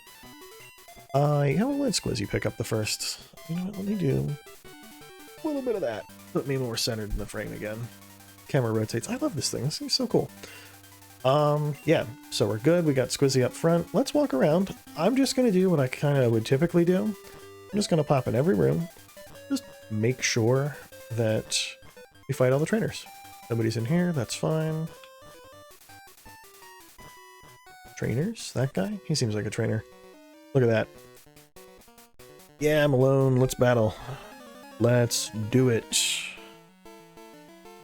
Get some experience, progress in the story, have some fun. All of the above. Biker Nolan, Sandslash. We have a good team member out for that? Squizzy? Yeah, we'll raise your leaf, and that'll be fine. And look, after having an absolutely terrible time fighting against Lance and being, like, hilariously outleveled, like, we took down, like, a level 50 Dragonite with a team that was mid-30s, except for the Legendary. And my Eevee that just got totally blown out, but that's neither here nor there. No, I'm excited to see that we're kind of back to where we'll be able to keep up, but it also means that Kanto's probably going to go back to being kind of almost upsettingly easy, you know? Like Golem, one of those Pokemon that I couldn't get if I wanted to. I would love to have a Gengar in team, but it's an emulator. Trading isn't really a thing. I know, so there's a ROM hack out there called Pokemon Crystal Clear, which is a Gen 2 game based off of Crystal version's code, but it's modified to be open world, lets you go through some character customization. You can pick from a number of starters, not just the 6 starters that technically exist here, but like a bunch of them. What you doing? Adorable doll, bought it with money, that's fine. I knew it was going to happen. Eventually she'll buy all the stuff, and then we don't need to worry about it anymore. Let me go ahead and put Squizzy back here. Send Steve out next. Yeah. A little bit lost my train of thought, but that's okay. Oh yeah, crystal clear. So one of the things that they added is in the Goldenrod department store, there's someone called the Trade Back Guy, which you can go to. Oh, he's the guy who needs help finding the granddaughter, right? The Trade Back Guy, though, will let you trade him any Pokemon that is an in-game trade and then trade it right back, so that if you need to, like if you want to get a Gengar or an Alakazam, you can trade him your Haunter, Kadabra, Graveler, whatever you want to trade, and he'll send it straight back. So it lets you kind of get trade evolutions without having a friend to trade with, which is excellent.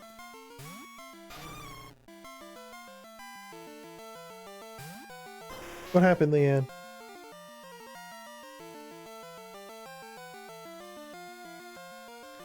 I think she was playing Call of Duty, and I think she might be a little bit grumpy. That's okay, though. She's won Warzone twice now, just hacking bananas, but unfortunately it's one of those things where you get a taste of victory, and then coming in anything less than first doesn't feel right. So if you get knocked out early, it's just aggravating, because you know you're good enough to make it to the end. But then making it to the end and coming in like fourth is profoundly disappointing, because you were so close, and you know that you can win it. So like, it makes it difficult to keep going back to play more, you know? It's fine. I thoroughly enjoy it, and I don't think that winning or losing would really change the way that I go about enjoying it, but it'll be okay.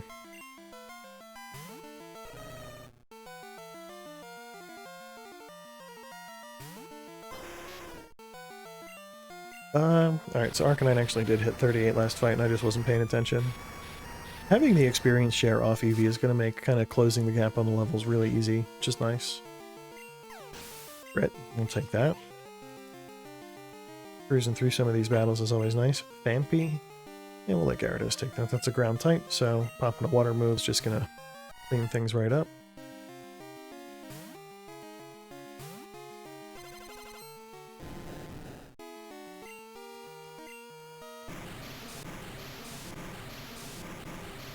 Sorry, I'm thinking about shiny Pokemon. I remember this guy that I knew back around the time Pokemon X and Y were coming out, so it was like 2012, 2013, like it was a while ago. Gen 6 was announced, there were a lot of preview trailers, Mega Evolution had been reasonably well covered, but otherwise not played with, and I was talking to this guy about which version he wanted to get, X or Y version, because I was thinking I might get the other one, you know, any like version exclusives we'd be able to exchange. And he said that he wanted to get X version, and I was like, oh, great, I wanted to get Y version. He goes, oh, why would you want that? I was like, well, because I think the Y Legendary is cooler, like, there's just, like, I don't know, especially if he's gonna get X, it doesn't really matter. And he's like, well, but if you get X version, you get a guaranteed shiny. And I was like, I really don't think that's true, or if you do, you probably get a guaranteed shiny in both games, because that would be a weird thing to include in one and not the other. And he goes, no, well, did you see the Mega Evolutions? And I was like, yeah, so Charizard, in case you weren't aware, has two different Mega Evolutions. Mega Charizard X is just like a bigger, pointier version of regular Charizard. Or sorry, Mega Charizard Y is the bigger, pointier one. Mega Charizard X, instead of being orange, turns black, and it's got like these fire jets coming out of the side of its mouth, and it switches from being fire flying to being fire dragon. He saw the preview art for Mega Charizard X and was under the impression that they were just going to give you a shiny Charizard in X version and a regular Charizard in Y version, and that's how you were going to get that black coloring, which is both hysterical and, I don't know, a little ridiculous. I don't know why that would be your assumption. That, like, obviously Mega Evolutions change a lot of the color palettes and everything about the Pokemon, because we had already seen things like Mega Lucario and things like that. So, like, we know that they get bigger, we know they add or change colors, we know there's a lot, so why you would assume that just because that one suddenly turned black instead of orange, that it's a shiny? I don't know. It's fine. I'm glad he enjoyed the game and everything, but it was just like, you know, I'll look at shinies and remember just kind of weird stories about shinies like that. Like this. Gyarados here, Avsaden. This is a guaranteed shiny. Every person, wow, dude, you are not the best with the whole water type thing, are you? That's fine. No, Gyarados here, Gen 2 and then the remakes, Heart Gold, Soul Silver, they are what a guaranteed shiny is. It's one where every person who plays through the game is guaranteed to get it if they hit that point. In this case, it's in the story. I think I don't know if you know this, but black and white versions had a guaranteed shiny as well. If you completed the, what was the region called? The Unova Pokédex? The professor would give you like a ticket to go into some area, maybe some like kind of safari island, and there was a hidden grove kind of towards the back where you were guaranteed to run into a shiny Haxorus, which is black with like red mouth blade things. It's very cool looking. You should check it out if you're not familiar with it. But like the number of games that do like a guaranteed, like if you play through, you get a shiny type things, not too many. Now, I would love to hear opinions from anybody who may be watching or see this on YouTube or is live now with me. What are your thoughts on the idea of shiny Pokemon, especially guaranteed or very easily obtainable shinies? Know what I mean about that is like, if it's a shiny Pokemon that an event gives out, or it's like the red Gyarados. Does the red Gyarados' existence devalue like a shiny Gyarados that you might breed or otherwise hunt for? Like, does it make it feel less special? Where is this dude? All right, so I know he's here. That guy said, please go find my friend, and I could have sworn he was in that one room. We're going to check them all. But now, does running into a guaranteed shiny, or like, for example, I know that Pokemon Go has had community days, and like, there have been events where you can get like shiny Pokemon much more frequently. I've got multiple shiny Dratinis from a like a Pokemon Go event day. Or even something like mythical Pokemon, like Genesect, Celebi. Like, there are Pokemon that were very, very hard to come by that are now more accessible thanks to games like Pokemon Go. Does that make them less special? I've seen some people act like, you know, like, for example, I have a living Pokédex in Sword and Shield. Maybe I'll show it off on stream sometime, but it's really cool. I have one of every single evolutionary stage of every Pokemon that exists in the more recent games. So that's like 900 something Pokemon. I have all the regional variants. I have all of the like all of the everything. I've got one of each of the unknown forms. Like, I kind of went a little nuts with it. I don't have a shiny living dex. I think that's kind of a little too much, but you know. So the question that I'm trying to figure out is, some people have sit there and they'll act like, you know, Celebi was so hard to find. There's like only one or two ways to get a legitimate one. And then Nintendo did the virtual console thing. So if you bought Pokemon Crystal for the 3DS, the old Crystal version event involving the GS ball that was like restricted to Japan only suddenly becomes available just as part of the gameplay. So as long as you pay attention, you're guaranteed to have a chance to get it. It's something people can get in Pokemon Go. They gave it out recently as a distribution in reference to the one Pokemon movie. Like, does stuff like that make legendary Pokemon, shiny Pokemon, mythical Pokemon that used to have like very difficult methods to obtain, does that make them less special, less valuable to you as a person who collects or plays the game? Personally, I don't think so. I'm excited to see them becoming more available. Like, it's a little bit of a blow to the morale, because like, I did go through a lot of trouble to try and get my hands on some of these Pokemon, and seeing them pop up and be really accessible, at first it kind of makes me kind of like, ah, man, but like, look what I had to do to get this. But at the same time, it doesn't matter, because what, now I have 2, 3, 4, like, I have extras of a Pokemon that at one point was quite hard to come by, and honestly might be again. Pokemon Go kind of did this thing where Generation 1 Pokemon were easy to get when that was all that was in the game. But when they added Gen 2, all of a sudden there were a lot of Gen 1 Pokemon that it was difficult to come by. Physical labor, exhausting. Yeah, I don't doubt it, bud. No, so it could be that these Pokemon are easy to come by now, but, you know, maybe they won't be in a month, in a year, who knows how long. There's a lot of reasons why I think that that's just kind of like a short-sighted approach, but I feel like the same people who insist that this makes them less special for everyone else are like the same people who like had to struggle through something in their life and walk around with this attitude that that makes them better than other people, and that you're not like a real adult unless you've had to do X, Y, and Z. Like a classic example of that is like, have you ever seen those like 90s kids posts? Like, I was born in 92, so I am an authentic 90s kid. But you get those posts where these kids that were born in the 90s act like they are hot shit because they had some like weird niche piece of shit toy when they were kids, And like, yeah, congratulations. You had the same childhood that everyone else born in that decade did. How does that make you better from a 2000s baby or an 80s baby? Like, get over yourself, dude.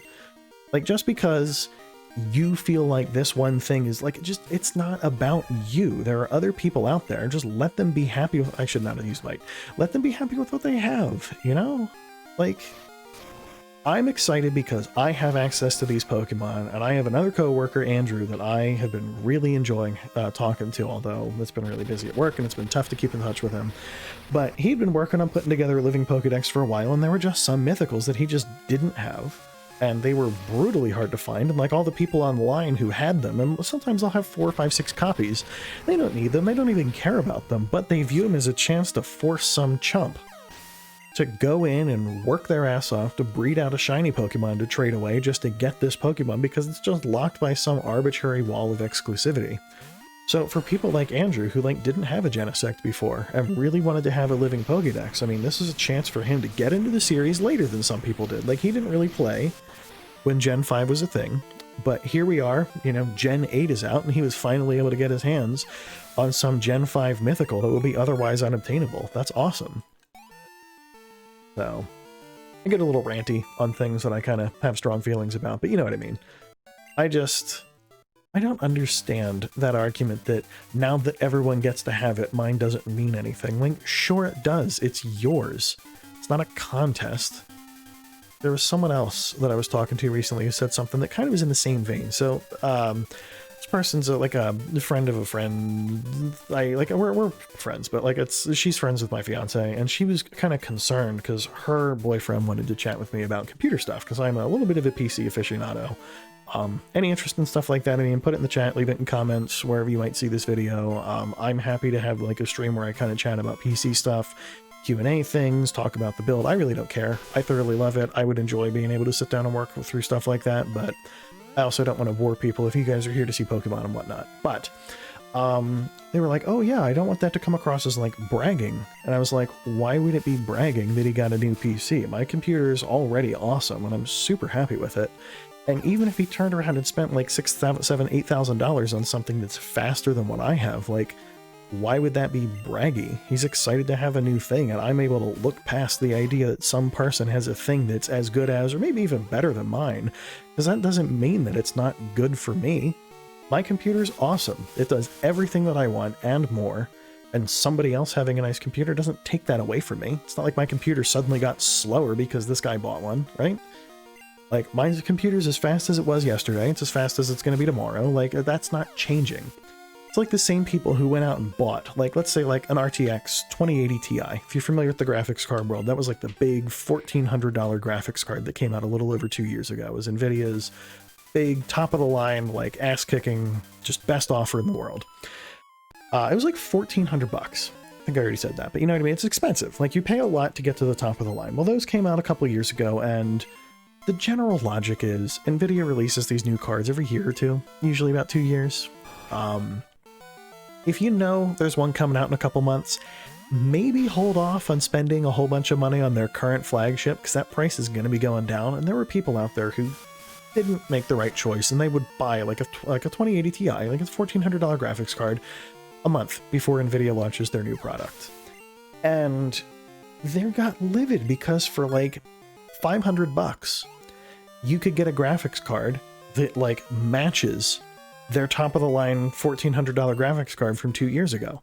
Now, let me ask you this. Just because you now have something for $500 that's as fast as my computer for $1,400 was, does that make my computer slower? No. My computer is unaffected by the thing that you bought for yours. Now, sure, I could have saved a lot of money, or if I had $1,400 to spend, I could have bought something bigger for the money, so like there's a little bit of a missed opportunity. But like, it's not like I have an Intel processor of mine. I picked up one of the Intel 10th gens for reasons that I'm not going to get into unless you're curious, but they, at the time, Intel's 10th gen chips were the best for gaming. They beat the AMD 3000 series chips. It's not a contest. They won, not by a huge margin, but they were faster. It's a gaming PC. I'm one of the best. Asked and answered. The Ryzen 5000 series chips came out maybe 2 months after I picked mine up. And people were acting like, haha, but you feel like an idiot for buying Intel now. And I'm like, not really. Like, yeah, they're faster than 10th gen, but they would have been faster than a Ryzen 3000 series processor too. Like, it's not like I'm some sort of insane person who would have turned around and spent, you know, $300 on a Ryzen 3000 series chip and then 2 months later turned around and spent another 300 or 400 on another one. Like, I would have either had a Ryzen 3rd gen or an Intel 10th gen, and I would still have it today. The gap between what those two chips are and what I have now, my Intel one's still closer because it's still faster than the 3rd gen AMD chips. Like, it's not a contest, you know what I mean? Like, it's that new chip coming out didn't make my computer any slower. Just like these new mythical Pokemon coming out and being accessible to everyone doesn't make yours less valuable. It's still yours. You still have your living decks. You still have your collection. Why does that, I don't know, make your thing any less special just because now somebody else has it? Like, I don't know, get over yourself. Not you. Any person or people who may be watching me. You know what I mean? Like, it's just that general person who just can't let people be happy with what they have. Anyway, we made it to Kanto. We have almost level 40s, which once again, for the Pokemon League, champ feels like a joke, but that's fine. We're just going to let it go. So I think I'm actually going to skip Lieutenant Surge's gym. And I'm going to go set off the power plant quest. And we're going to see if I can just kind of complete the story obstacle of Kanto. So I'm thinking what I might try and do next time, because the story between all of these different gyms and like the different areas in Kanto is a lot less than it was in Johto. I might be able to hit like 3 or 4 gyms an episode, depending on how much opposition I run into, you know? So if you're not familiar with it, once you get to Kanto, there are things here that aren't working. So the radio tower's down, the train is down, so I can't take a train ride back to Johto. I have to take the boat or I have to fly. It's kind of inconvenient. The only way to fix it is to visit the power plant, which in Gen 1, if you played it, that's where you could get Zapdos. It's back online. It's like in commission here. Alright, it's a trainer battle. Razor Leaf, I guess. Yeah, so I have to go fix the power plant to open up the opportunity to do some stuff here. So I think what we're going to do is we're going to go tackle the power plant quest really quick. I'm just going to talk to the radio director because I can't remember if that's part of the story or not. It's a pain in the ass. That's fine though. He uses Zap Cannon, I swear to God.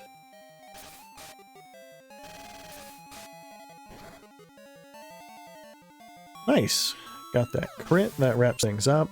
But yeah, I figure the power plant quest is brief, but not short. Since it's only like 11:28, I've got plenty of time, so we're just gonna roll with it.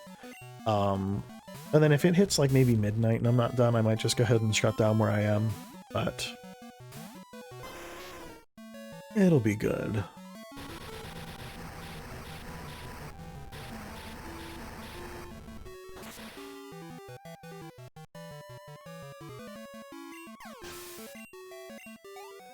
Cool. Another Magnemite. Flame Wheel's going to be putting in some work, though.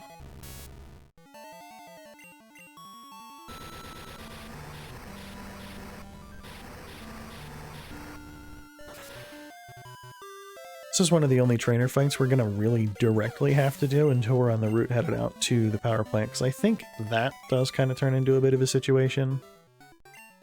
Yeah, that's fine. See you later, that guy. I'm going to go heal, I want to pop into the radio tower, and then we're probably going to head back, because I've got to get over to... This is a store. Not a Pokemon Center, but that's fine. Jeez, I'm just not killing it right there. You ever see someone standing kind of at the corner of the counter like that and wonder if they're, like, something important, have an item for you, something like that?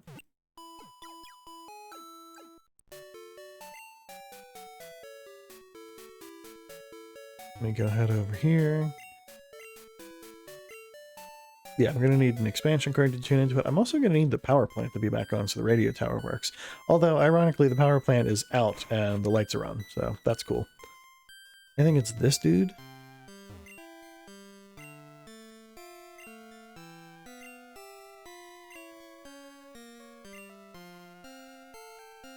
Yeah, I'm thinking that's probably not a relevant story element, so let's just grab... Actually, you know what we're going to do? We're going to save a little time because I don't want to have to fight those bike dudes. We are going to fly. Where else can we fly to?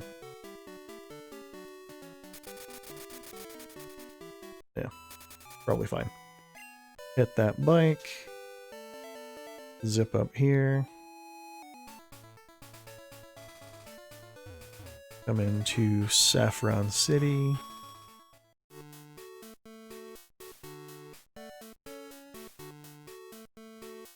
And I believe it is this building that is the gate to the next route. Yep, that looks right.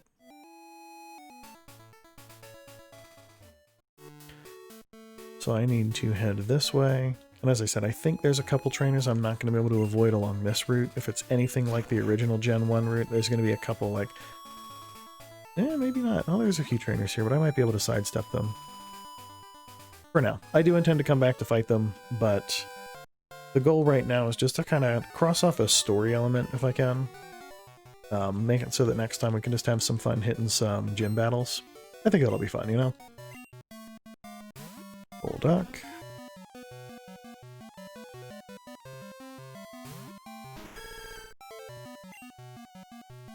Little razor leaf action. Getting close to level 40 across the board here. And I think, so the Kanto gym leaders are a little tougher than Claire's gym was. They might be in line with about the Elite Four, but my thought here is if we can take down the Elite Four, we should be able to take down trainers who are about the strength of the Elite Four after having even more opportunities to level up, so it should be pretty quick.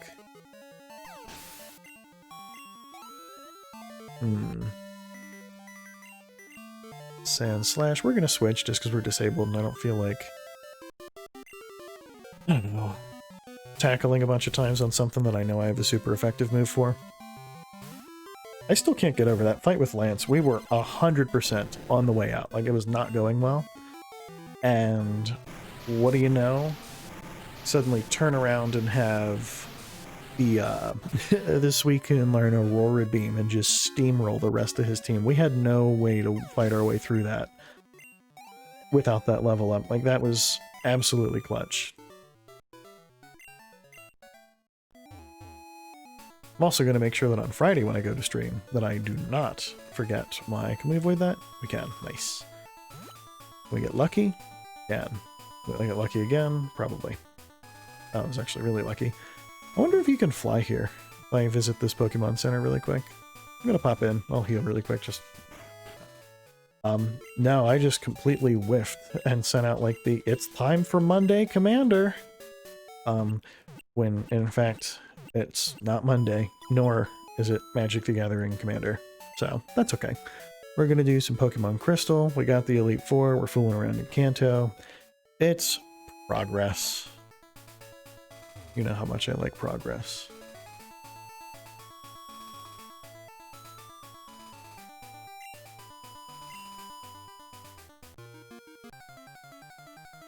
First wild Kanto battle. It's about time.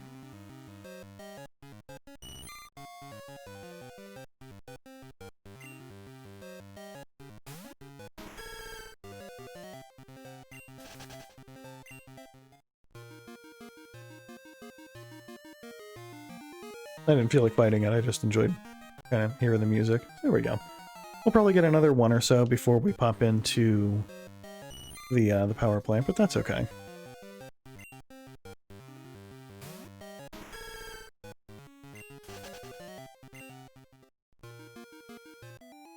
I'm thinking the grass holds one for us. No? I mean, I'll take it. I'm not mad about it. We're gonna zip up here. Up in here, gotta talk to the guy. Hey, guy. Ready to blast someone? Yeah. Taste of my Zap Cannon!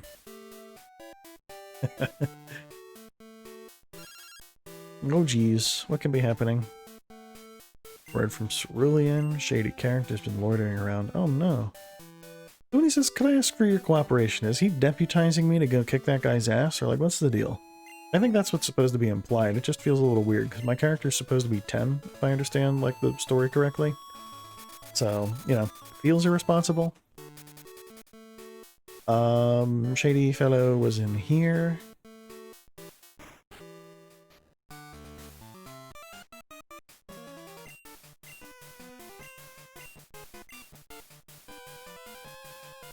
That's right, pal. I'm somebody.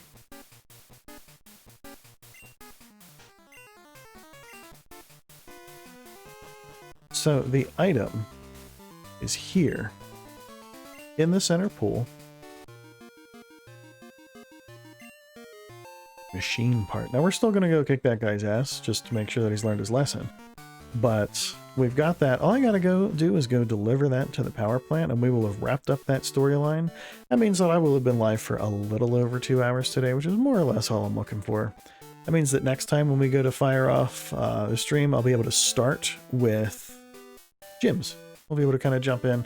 I might even try and do it fun and do Kanto in order. Hit Brock's gym first and wrap all the way around. We'll see. I haven't really decided. I know Diglett's Tunnel's short, and once we have the radio tower finished, I will have access to the expansion card, so I'll be able to use that Pokeflute channel the one person mentioned. You might not have seen it, but back in Vermilion City, there was a Snorlax that was asleep in front of Diglett Cave, so we wouldn't be able to use that just yet. But once we get that, we should be good. The Grunt sent out Golbat, very nice. Squizzy for strength. I don't know why. I seem to remember this guy's Golbat being a much bigger problem than level 30. So if you've paid attention in previous streams, I've mentioned that I, as a kid, avoided every battle you didn't need to do. Like, if there was a trainer and I had the ability to step around him, I would. If I could avoid wild Pokemon, I would. So I would always be, like, painfully underleveled. Like, I'd be rolling into the Pokemon League with like level 28 to 30s at most. Like, it was not a good time. Machine part, you have something. Holy shit, dude, come on. Inside water, what did I did? Look for in water center of gym ats. But you forget me not. Beat you for sure, Will Team Rockets. Good. This guy is so excellent at the English language. Keep it up, man. Team Rocket, bye-bye a go-go. Damn straight, bud. Alrighty, well. That wraps up that interesting interaction. I don't even think we need, like, to go through a house to get around this way, and then we're just gonna kind of do this little route back towards the power plant one more time. We'll get the Zapcan and TM, and then I think I will fly back to Cerulean before we shut it down for the night. Kind of end in front of a Pokemon Center. That's our theme, right? Question is, can I avoid this girl one more time? I could have if I pressed the down button again, but we didn't. That's fine. We're gonna love it. We're gonna get some experience. Level up time, I guess. 2 Pokemon? We could do 2 Pokemon. Be nice if it wasn't a grass type. They were fighting with our grass type starter, but that's okay. We'll smack it with some strength.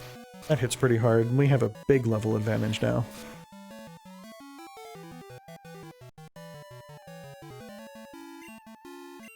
Good.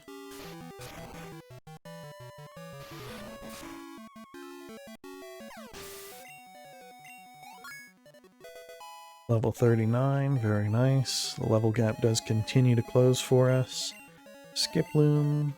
Yeah, we'll switch to Steve. He still needs some levels, and we've got a nice flame wheel on him that we can smack one of these with. It's just going to make this fight a little quicker. And, depending on how his experience is doing, I don't think we're hitting 39 off that, but it'll be a nice step in that direction.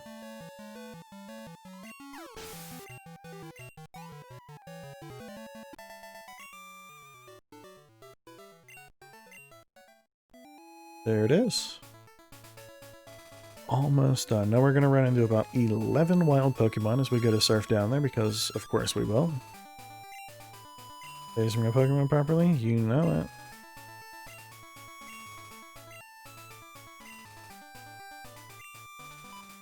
Hear that, guys? You're supposed to raise your Pokemon with loving care. Not a theme that's drilled into you from the beginning of the franchise, nor is it something that, like, makes sense. They're animals. You're supposed to be nice to them. Like calling someone to be like, make sure that you don't abuse your dog. It's like, yeah, no shit, dude. I mean, I guess it'd be more of a no shit moment if people didn't, like, actively do that sometimes, but whatever. Whatever. So let me see. We've got Razor Leaf, just because whatever. Easy, easy. Hop into the power plant. He'll give that guy his machine part back before he uses his zap cannon on somebody.